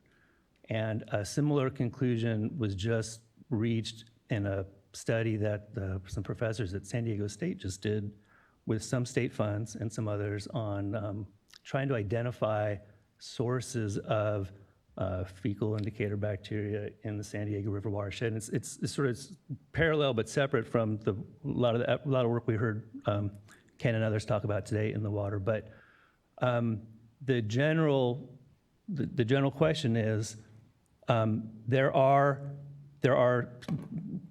natural practices in green infrastructure and LID that are great for a lot of pollutants, but maybe not for reducing the human health risk of swimming in the ocean. And that the kind of information and data that Brandon showed, I think, starts to get the question, Rebecca, about do we know what is effective and what is not effective? And in our particular case, I think that's the road that we're looking at. Okay. Appreciate that. Anybody else want to jump in? Well, I'm gonna repeat myself again, but the challenge here is, and it's like, a challenge we haven't talked about is sort of our, sort of the legal regulatory constraints we're unfortunately challenged by, and because we don't, in the ideal world, we can focus attention on this approach towards what is appropriate level of effort that will have bang for the buck in terms of source identification and the types of source controls that are most effective in a timely and cost-effective manner, where we're still continually challenged with having to theoretically enforce water quality objectives while that's going on. I'm going to speak carefully here to a big challenge, and it's reflected in certain parties who aren't here today, is that we have this legal regulatory conflict going on in concert with us trying to create a path that gets the best things happening the best way. When I work with my municipalities, they're going to say, "Oh, you're asking us to do way too much. What are our priorities?" And from what is trash a higher priority than PCBs and then or bacteria or metals? And legally, I can't say one is less of a priority than others when it comes to everything that could cause or contribute to a water quality objectives. We're legally responsible for requiring action. So we have a dilemma that we have to find our way out of, and that's why I'm hopeful that this forum and future iterations of this with broader participation will hopefully get us there, where it seems we all have the same common interest, is we want our water quality to be as best as it can be, ideally obviously we want it to be swimmable, fishable, we want the fish to be happy, we want the shellfish to be eligible. No one disagrees with that. How do we get there from here in a timely, smart way? And that's the multi-billion-dollar challenge that California is facing. You want to say something? Yeah, go for it. Yeah, we've been talking a lot about risk-based approaches here, and could we use a risk-based approach and basically set aside the FIB? And sometimes when I think about these things, the way I think about it, the perspective I have is I imagine myself standing in front of my board, telling them, we're going to use, in this particular TMDL or this particular watershed or this particular site, we're going to set aside the FIB, maybe we won't meet them, and we have this risk-based approach. And could I, if staff were on board and wanted to make that argument, could we make that argument successfully to our board, given the other, the other stakeholders that are going to be there and the other pressures that they're, pressures that they're under? And I think it could be done. I really do. And I think we could probably, if we had the right case, state board could probably approve it, and EPA could probably approve it. We would have to have a very strong case, I think, particularly if it's the first time we've, said, all right, I know the standard is the FIB. We're going to have this other thing. We'd have to have a very, very strong case. And the NGOs, frankly, would have to be at least 2/3 of the way there for it to work, I think. Maybe very skeptical, maybe worried, maybe adding additional constraints, cert checks, but they'd have to be at least part of the way there with us. I think for, to do any kind of like site-specific or TMDL-specific, risk-based, set aside your FIB kind of approach. Can I jump in on that from my perspective on this, at a state board? I think what I would need in order, I'm still chewing on all this, but one of the things I might need to be convinced to say that we're not going to do everything we can to attain, say, our enterococci objective, but we're instead going to focus on a human source, is I think I need the data and the evidence and the link to the risk. Yes, Right? absolutely. We know this to be the most likely, we know these to be the sources. We know that these are going to have the strongest risk now to people, getting sick if they get in the water. And therefore, there's that link there, tying it back to what is our goal and saying, all right, so now we're going to focus on what then we think are the riskiest sources. Whilst knowing that our E. coli and our enterococci objectives still have that link to illness from all of the epidemiological studies that were done, I don't want to just discount that. I want to keep tracking that. But I think having that, then the nexus back to the link. Absolutely, we want to. I'd want to be able to say, no, we're protecting at least to the 32. Yep. 32 and tie it to per the thousand. 32 per thousand illness risk. And here is how I can demonstrate that to you. So can we get into then putting my facilitator hat back on? In order to try to get there or to solve some of our challenges, have you guys thought about what you might need to try to take those next steps? I mean, one of the whole goals of this summit is to try to figure out, okay, what are our next steps and how do we try to get there? So what are our gaps? What could help get us to what you were just talking about, Albie, as one example? QMRA, I think, might be a tool, and we've tried it a couple times in the Los Angeles region, and we haven't got all the way through the whole QMRA process. We had one where they realized there was a leaky pipe nearby, so they stopped the QMRA. They went to fix the pipe. And another where we just lost momentum because we realized we needed to understand the potential contributions of groundwater and who had the money to pay for that. Nobody at the time. So QMRAs are a tool that theoretically could do it, but they can be expensive and difficult to pull off. So, Okay. Anybody else? Yeah, I got a couple lines of thought building off of this, and see if I can keep them short and to the point and independent. One challenge, this is part of it, came up in a discussion over lunch today, is that even if we want the consideration of the risk-based approach, well, the water board staff aren't health professionals. So we have some, we're fortunate to have some staff that are multi-talented, but we have to defer to other agencies. But we're in a position though to have to argue the integrity of our work faced with a science that in a professional knowledge that we're limited on. And it's not limited to just the human health things. It's about, do we have the number of staff adequately skilled in understanding sources and source controls, modeling, et cetera. It's easy for you to say we're overwhelmed. And that faced with all the regulatory contentiousness, it digs us deeper in the hole when it comes to what resources we have. Well, let's just start with the fact that we have the Office of Environmental Health Hazard Assessment as part of a sister agency, but they aren't available. They don't attend to Rec 1 health risk. I mean, Department of Public, they weigh in on consumption of fish. They do take a risk-based approach, right, to exposure, and it's helpful for us if we have independent or recognized experts that advise us. When we try to do it ourselves, we inevitably run into the contentious environmental climate that gets us into adversarial science arguments or this or that. So how can we collectively get California to rise to the challenge to help the water boards do its job without leaning on us to have the staff with skills beyond we could possibly ever imagine? And that's the fundamental challenge that we have. The municipalities have resource and staff capacities. Everybody does, but we're in sort of a can't-win situation under the current climate.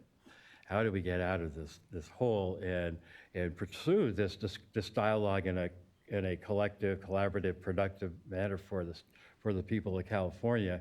Is going to require some silos to be kind of broken down.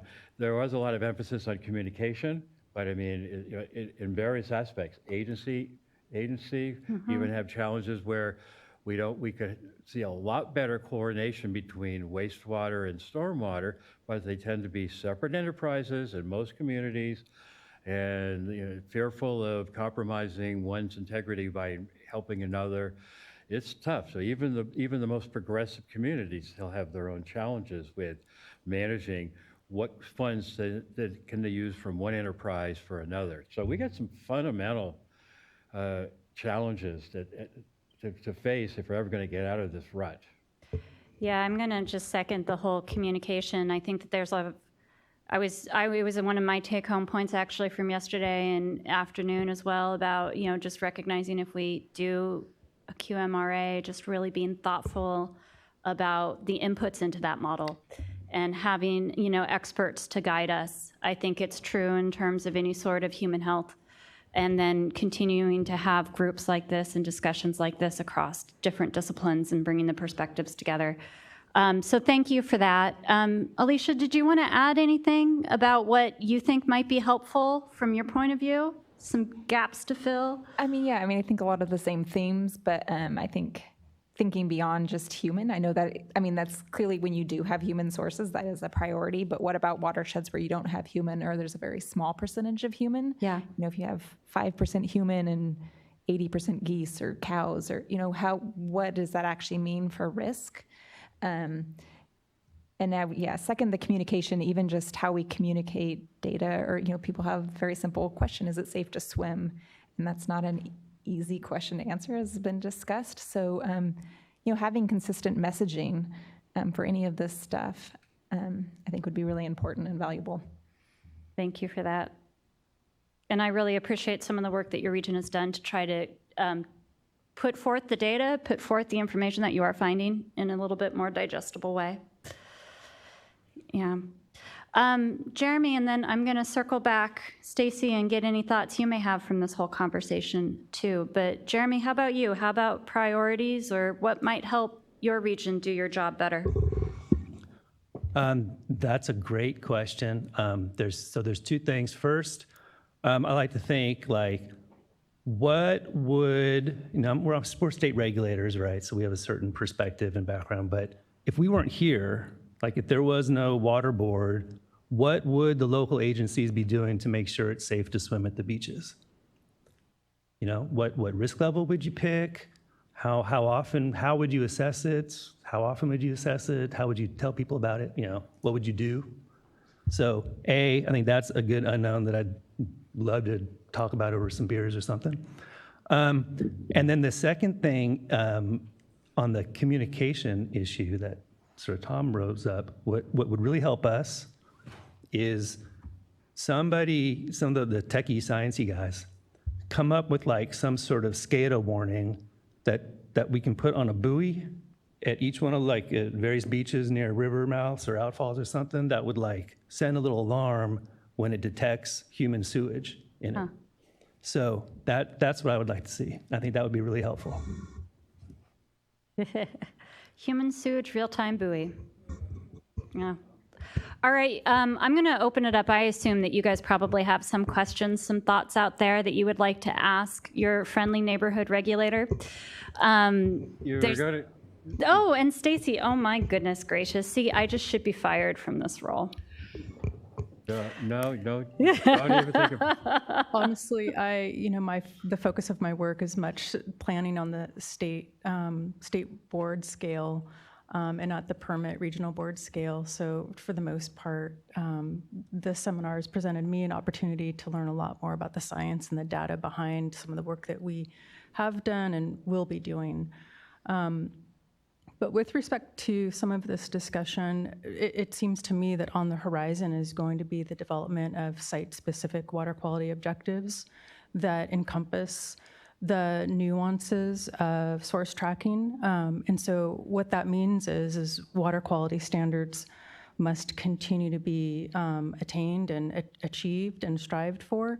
But what ways could we go about doing that on a site-specific basis, taking a look at the specific water quality conditions and the water body at issue?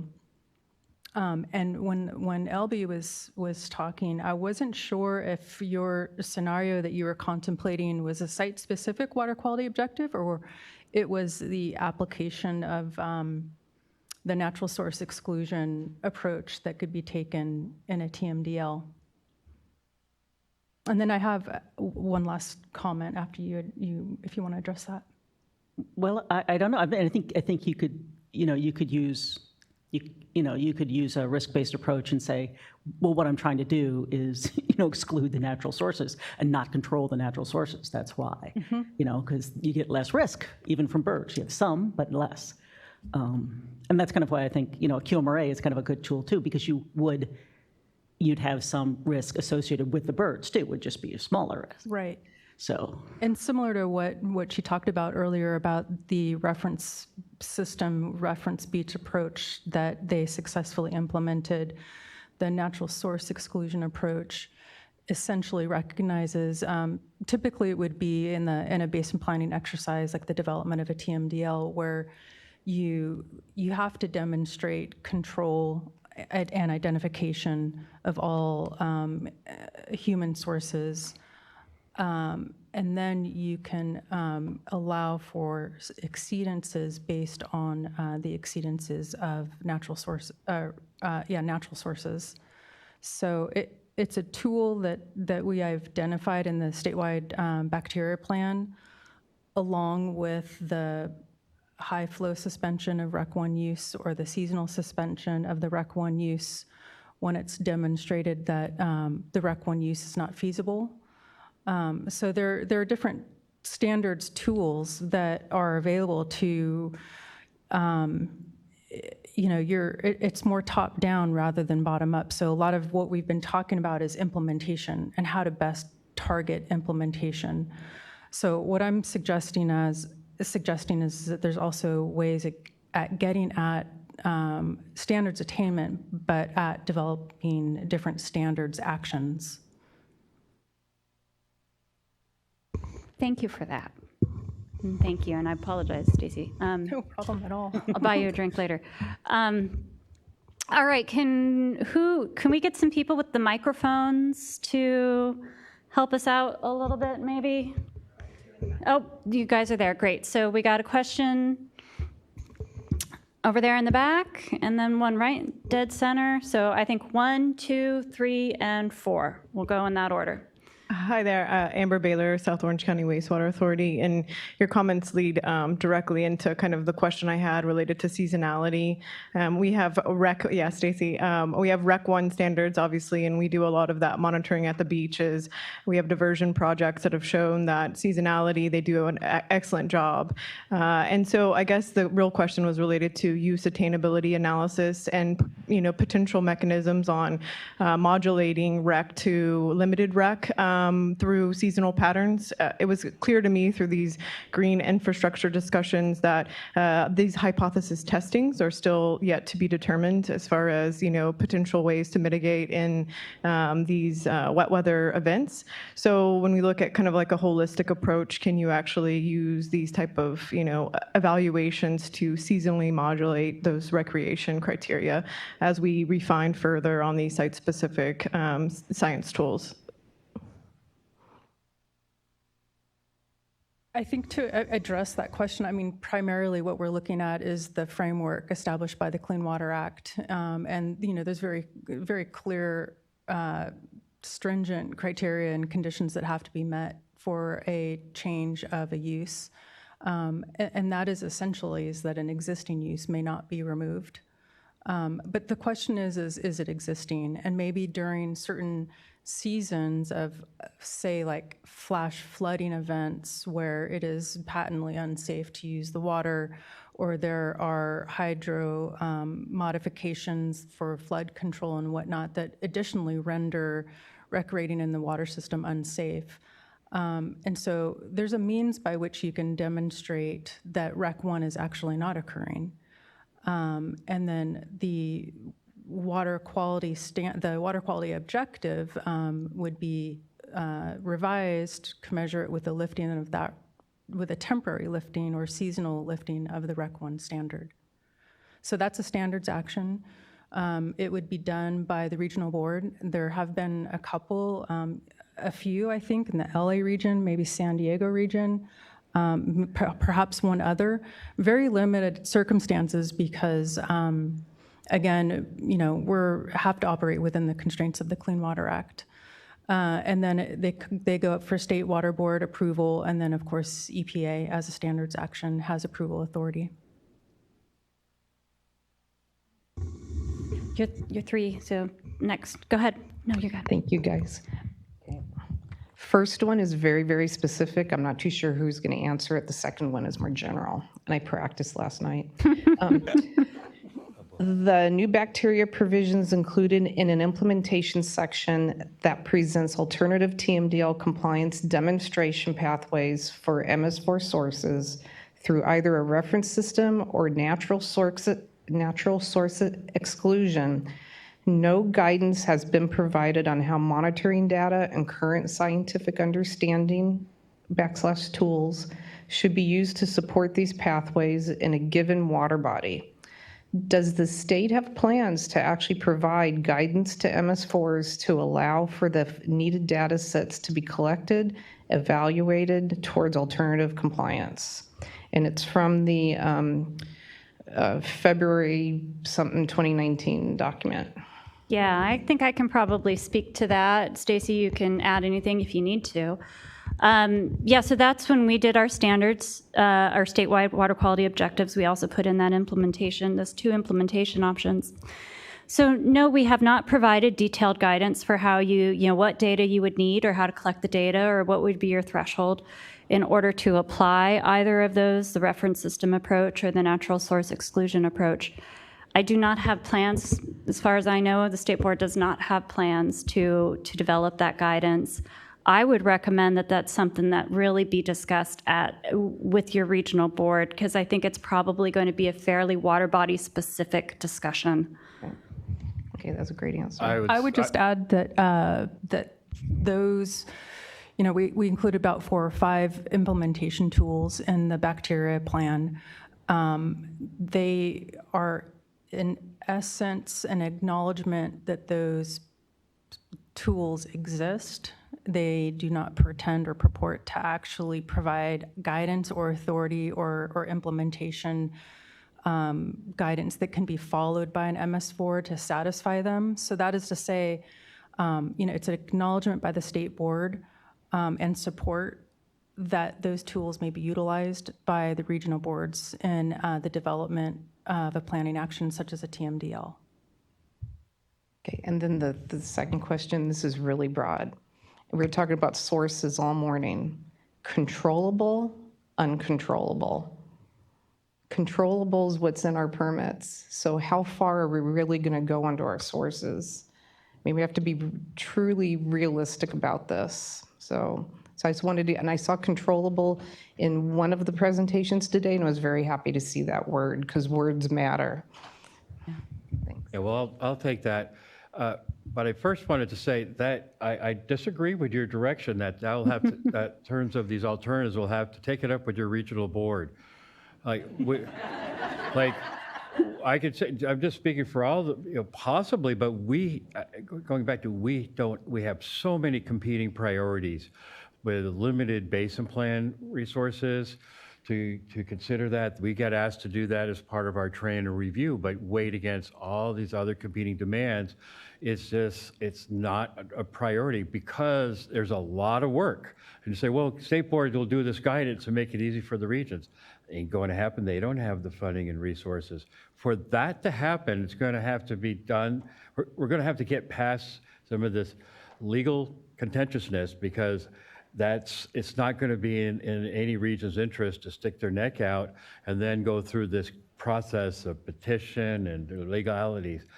But that's where I promote consideration of that in concert with making the case to all interested parties that the best things are being done in a timely manner to get the best quality water. Without getting everybody buying up on that, we're always going to be in a rut when it tries to come to changing the standards. Because all those standards-related actions require a demonstration of best attainability. I'll just say that in a general sense, how it might explicitly be reflected in the law, but you still have to have, even under California law, any if you do a water quality objective, you have to consider attainability. Touch and uses is tough. We might be able to do things with water quality objectives. We might be able to do things with policies or programs of implementation, which we have successfully done through TMDLs. TMDLs have been a mechanism that allow us to affect programs of implementation that don't translate to explicit 100% compliance with the objective, and those have been successful, but they ain't easy to produce. And so we jump straight to permitting, and then we run into the problem that you can't do some of these things in permits. You can only do them through a basin planning action. So on the controllable side, just before, it is important that we all speak the same language when it comes to controllability, because there's controllability under what circumstances, to what level of effort. That's back to, I'm promoting that we strive to work together to work that out. Relative controllability under what circumstances. Things are controllable under some situations, not others. You say for example, just take the one thing, wildlife, that's not controllable. But are there human actions that are controllable that affect congregation of wildlife that result in enhanced levels of bacteria? Yes. It relates to sort of trash management, may relate to other things, but that's probably an extreme. When you just get back to just what is the degree of controllability of standard sources, I would assert we could come to terms with that with not a whole lot of effort. Building off of, I look at Brandon because he's been involved in national guidance on understanding sources and what options that we have to control them. I think we look at what's already exists and see how can California embrace what already exists in terms of the relative understanding of source contributions, relative risk, relative controllability, and can we create a platform that we can work from. And that's not going to be perfect. It's not going to address everything, but at least we have a common starting point. It kind of relates to what I was saying earlier. Let's rise to have a common understanding, and then there's going to be fringe interest about that's not controllable. Yes, it is. Well, in between that is that there is a degree of controllability, and that's the difficult question, is not a one-size-fits-all. But can we build a toolbox and how to use it? Yes. I'm going to interrupt because I want to make sure we get to some of the other questions that we got. Okay. Go ahead, Bart. There's a And then question there. for Alicia. Oh, yeah. Right there. Thanks, Lily. Hi, a question for Alicia about the American River sampling that you've been doing. What are the main non-human sources that you found? All right, so first I should say the study isn't over. We don't have all the results back, but to date, so we prioritize human, dogs, and waterfowl, mainly geese, that we were monitoring for. So waterfowl are by and large the most frequently detected. And then dogs are maybe about a third of samples, if I remember correctly, quarter to a third. And then human is 5% or less. All right, thank you. All right, a question right there, and then we'll do another round of hands after that. Hi. Thank you all for your perspectives. I'm curious, linking back to the beginning of yesterday, it was very quickly identified that something that is absent from this conversation has been focus on subsistence, not just Rec 1 or shellfish, but subsistence, and then particularly tribal subsistence and tribal cultural practices. And acknowledging that the state board passed the racial equity resolution last year, and many of the regional boards are doing the same and doing great work in this space. And so I just wanted to get your thoughts on how you see the opportunity to operationalize equity using regulatory approaches with this really challenging issue. Does anybody want to take an initial response on that? Well, she was asking you. I'm happy to. I just don't want to monopolize. Yeah, I figured. So, there are certain assumptions that are made when we look at, say, the recreational thresholds, right? It's a recreation based, and I think we heard a little bit yesterday, afternoon when we were hearing about the different routes of exposure, and there's some estimates about how long we're in the water and how much we swallow when we're in the water, and that really is based on a recreational use. I think what you're starting to hint at with tribal and cultural uses, for that aspect, I think that's not necessarily recreation. It's a different amount of time that you're in the water for a different purpose, and there's probably different than ingestion exposure routes. And right now, I feel at least that is a gap for me and for my team in an understanding of what the exposure route is for other types of non-recreational uses. And then similarly with shellfish consumption, it's a different it can be a different exposure path, or not necessarily pathway, it's still consumption, but it's the amount that you're consuming. And for subsistence eaters of shellfish, be that just for subsistence fishing or for tribal uses, I think we also have a gap in understanding exactly what that level is.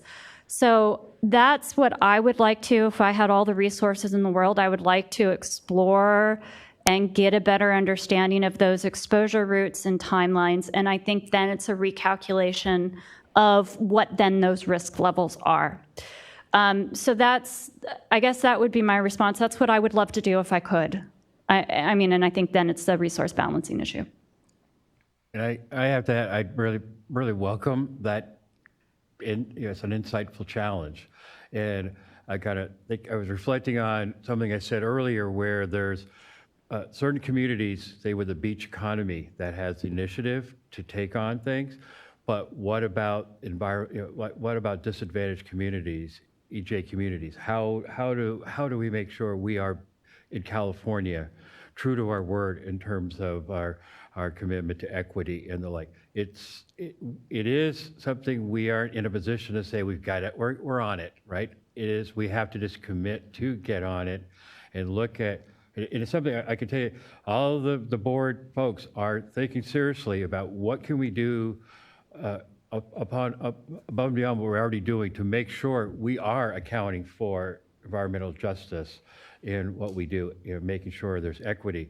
And we're finding little things here and there, but there's some big things that we could possibly do. A lot of it beyond our bandwidth, perhaps some of it beyond even our skill sets.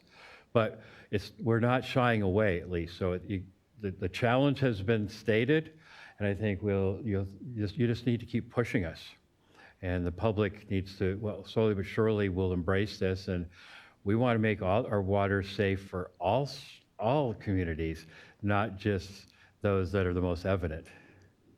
I think, too, it's important to acknowledge that the different regional boards are all in different stages of different planning actions with the tribal and other subsistence use with respect to designating or including at least the use the use definition in their basin plan. So that's definitely the first step. Many steps to follow, obviously.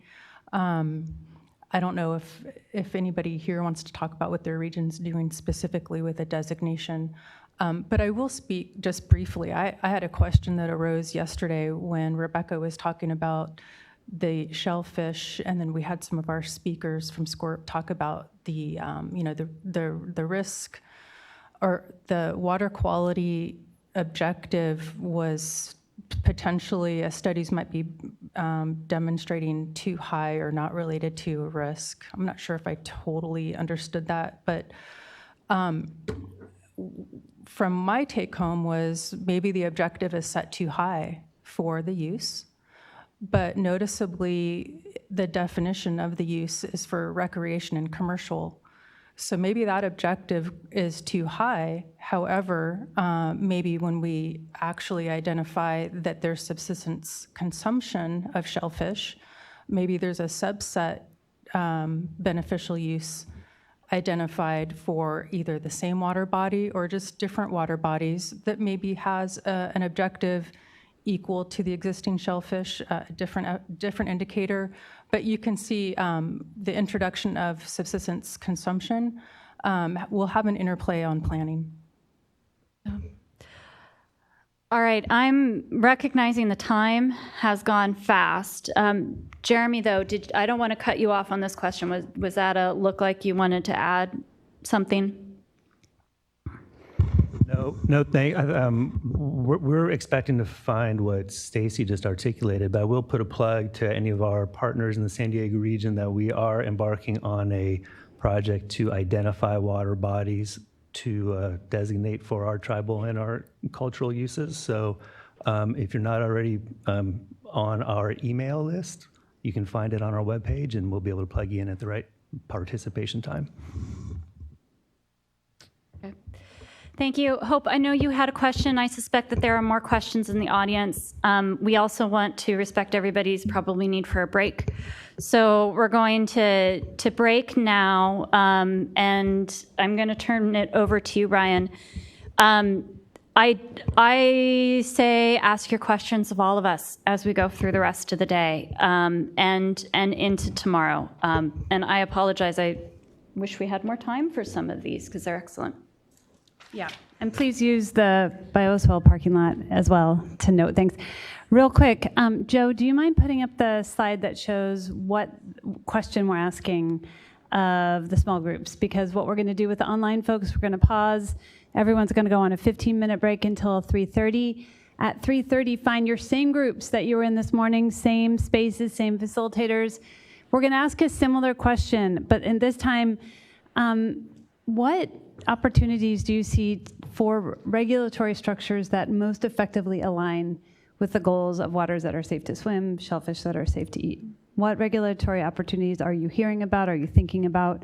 And that's the question. It's going to be a similar format, similar poll responses at the end. Come back at 4:30. So small group leaders, let your folks out a couple minutes early. Come back at 4:30. We'll discuss the takeaways from that discussion and wrap up for the evening. Thank you. Have a good break. We'll see you in a bit.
turns on and then it turns off.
All right, everybody. We're toward the end of the day, but I wanted to give us a chance to look at the results of your conversations, your polling. Going to ask everyone to sit down just to have this final conversation.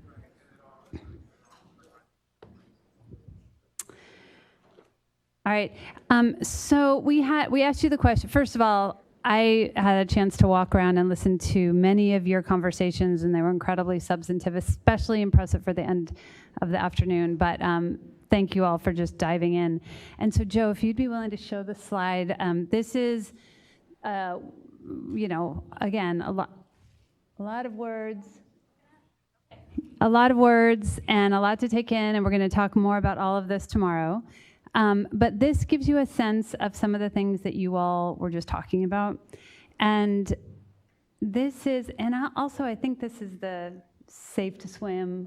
I hope that all of you filled out both of, is this the shellfish one? Oh, this must be shellfish. Okay, so there were 2 polls. Oh, everyone. So Joe, there's 2. Yeah. Okay, that's great. We're starting with shellfish. Okay, so hopefully all of you saw that there were 2 parts of the poll. One was regulatory priorities to opportunities to make it safe to water safe to swim, and one was shellfish safe to eat. We're just keeping everyone on their toes. And so Joe's gonna pull up the slide because it takes like several steps to pull up the other one. So while we do that, I just let's start with this one. And I think there's probably a lot to say. We're gonna have longer conversations tomorrow because most of tomorrow is about where do we go from here? what are big picture, where do you all go from here? And near term, where do you all go from here? And tomorrow is not making any decisions. Obviously, there's there's only some of you who are here today and at the summit, but it's starting to get, feedback and input from all of you so that the State Water Board in particular can start to prioritize. So for those of you, who just had these discussions, particularly around shellfish, what came up for you? What are you seeing? What are you noticing? What are you not seeing up here that was part of your discussions? And I'm just going to ask for a couple of you just to raise your hands to give us a sense, just, very quickly. And so a couple of brave souls, can you just share with us a little bit about anything you see up here from your discussions? Yeah, please. And we have a couple mic runners. Yeah. I should have told you. Yep. We were talking a little bit about subsistence because it feels like commercial is kind of taken care of. And one of the things that the air quality indexes as multiple pollutants for air quality, but you get a single index for safety for breathing the air. And so like if you had a subsistence index for all the different indicators, because they don't care if it's bacteria or algae or what the problem is, it's just not okay to eat. If they really want to dive deep into the science, they can, but like just a quick, is it okay or not? Great. And do you see that on this subsistence index? Okay, good. Thank you for giving us a little more context. Anything others? What do you see? Yeah, there's one in the back. Thank you. Chris. I actually just have a question. It's not mine. What does trash policy model have to do with this? Can someone share trash policy model? Yeah. Yeah, someone we haven't, go down towards the front. Dahlia, thank you. Okay, so Lisa left, but I'm gonna just explain, but the discussion was about how we can use the trash policy as a model for doing a statewide bacteria policy in terms of having maybe a storm threshold, maybe having a pathway for compliance that's predefined, maybe multiple pathways of compliance that are predefined that agencies can pick from. So that's the idea, is basically to model it after the trash amendment and have it be a statewide approach versus region by region trying to figure out what to do. Okay, if they had more words, statewide policy as a model. Yeah, thank you so much. Okay, other comments? Yeah, John. So we had, our group had too much fun discussing the rec part, so we didn't actually talk in detail on the shellfish part, but I did put in the CDPH collaboration and also the use designation, sort of from our own perspective in a place where there is a shellfish TMDL, but it's mostly recreational use. So, we heard CDPH, they concerned more only on the commercial harvesting. So for the recreational use, we still want to take a look at, based on how the use is actually defined, how to, for them, we protect the consumption and make sure the shellfish is safe to use. So I think with collaboration from CDPH, they should have a pretty better understanding of how best to protect consumer health, including recreational use, and also, really for different uses other than the commercial use, how best to define the use and associated targets. Thank you. Yeah, and I know that some of the other groups probably had the same issue about not getting as much to shellfish, and we'll make sure there's time tomorrow. So I think what we're going to do, just to make sure there's time to talk about the safe to swim discussion. Are we good? Okay, there it is. All right. So again, lots of words, but I'd love to hear again just a few reflections, observations from your small groups. Again, this is hard to read. We're going to share it in the materials. And, you know, I think maybe we'll even share it tomorrow again on a white background so you can see it more easily. And apologies because there was such a little turnaround time to get this into a more visible format. But aside from what you can actually see, it would be really helpful to hear tidbits from your conversations. I mean, again, I heard a lot of really substantive conversations. So are there a couple people who'd be willing to just share takeaways from your conversation? I'm not asking you to attribute anything to any particular people or entities, but just high-level observations, takeaways that you heard from the conversation.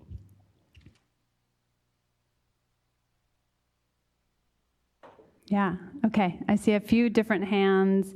Should we start, Chris, and then Ashley? And okay, great. Well, then we'll come down here. Okay, so I'm going to kind of reflect on what Tom said earlier.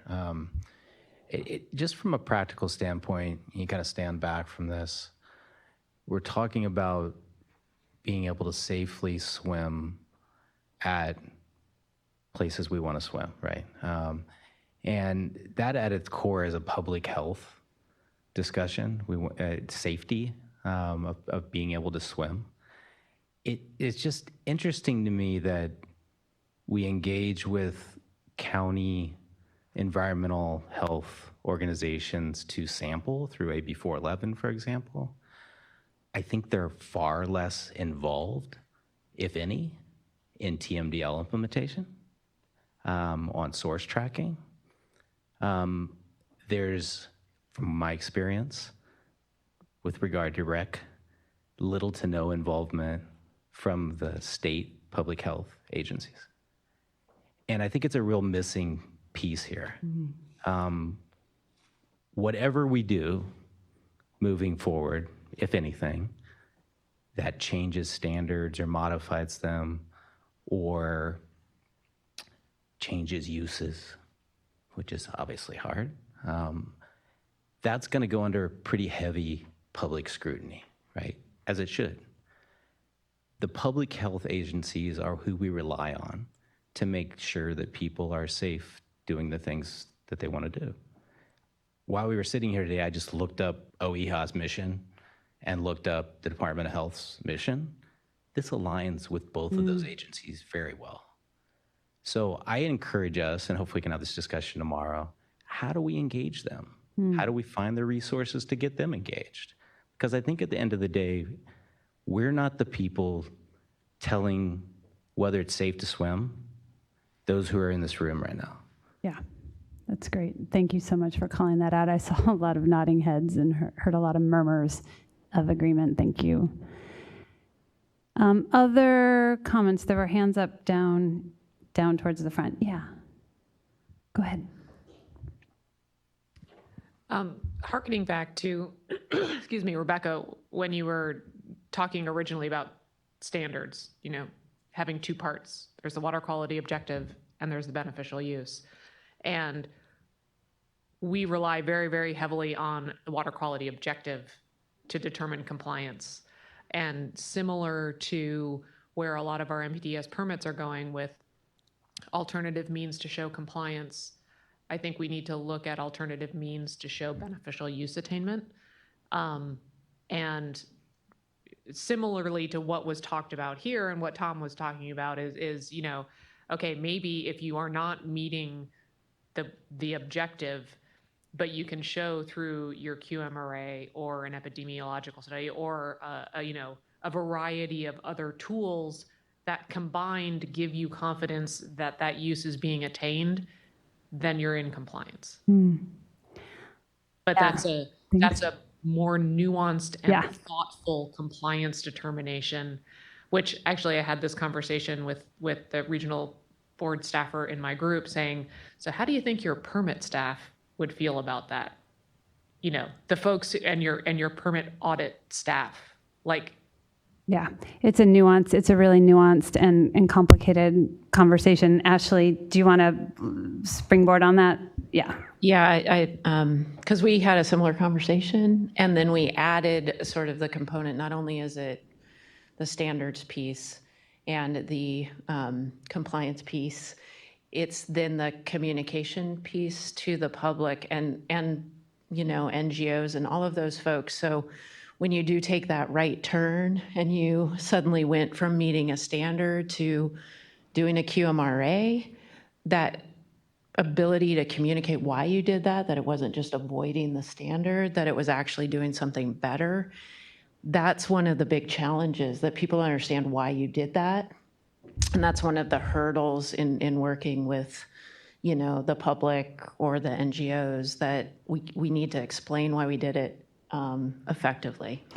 Thank you. And I did, just from going around and listening, hear from many of you talking about it's not just the communicating to, it's like the communicating with and developing pathway, approaches with stakeholders, and including, I heard some of you talking about looking at the science and data with your community stakeholders, and so that it's credible, so that it's, people understand what and are interpreting it together. And I heard panelists say that. Other observations, comments, takeaways from your groups? I think this is kind of getting to the nuggets that we'll be talking about more tomorrow. I'll make a couple points. Yeah, please. Part of the dialogue that my group had.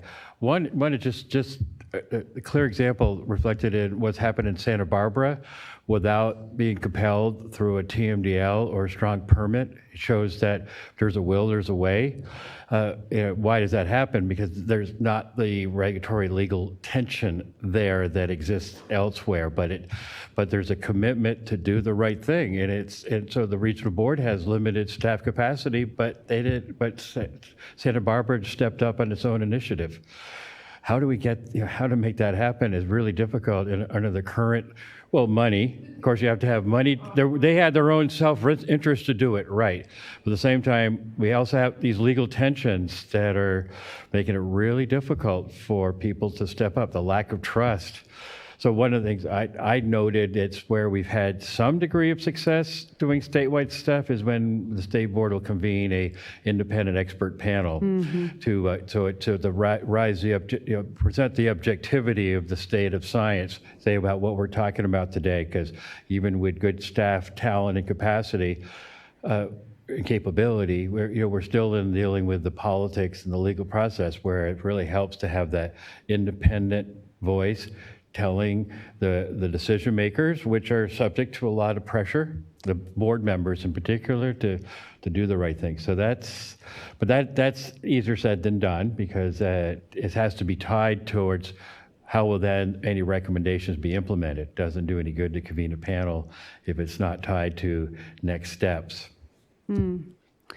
Yeah, and again, I just saw, as you were talking, Tom, I saw lots of nodding heads. It seems like there's a lot of interest in that idea. Any final observations, reflections? Rebecca, did you want to? Okay.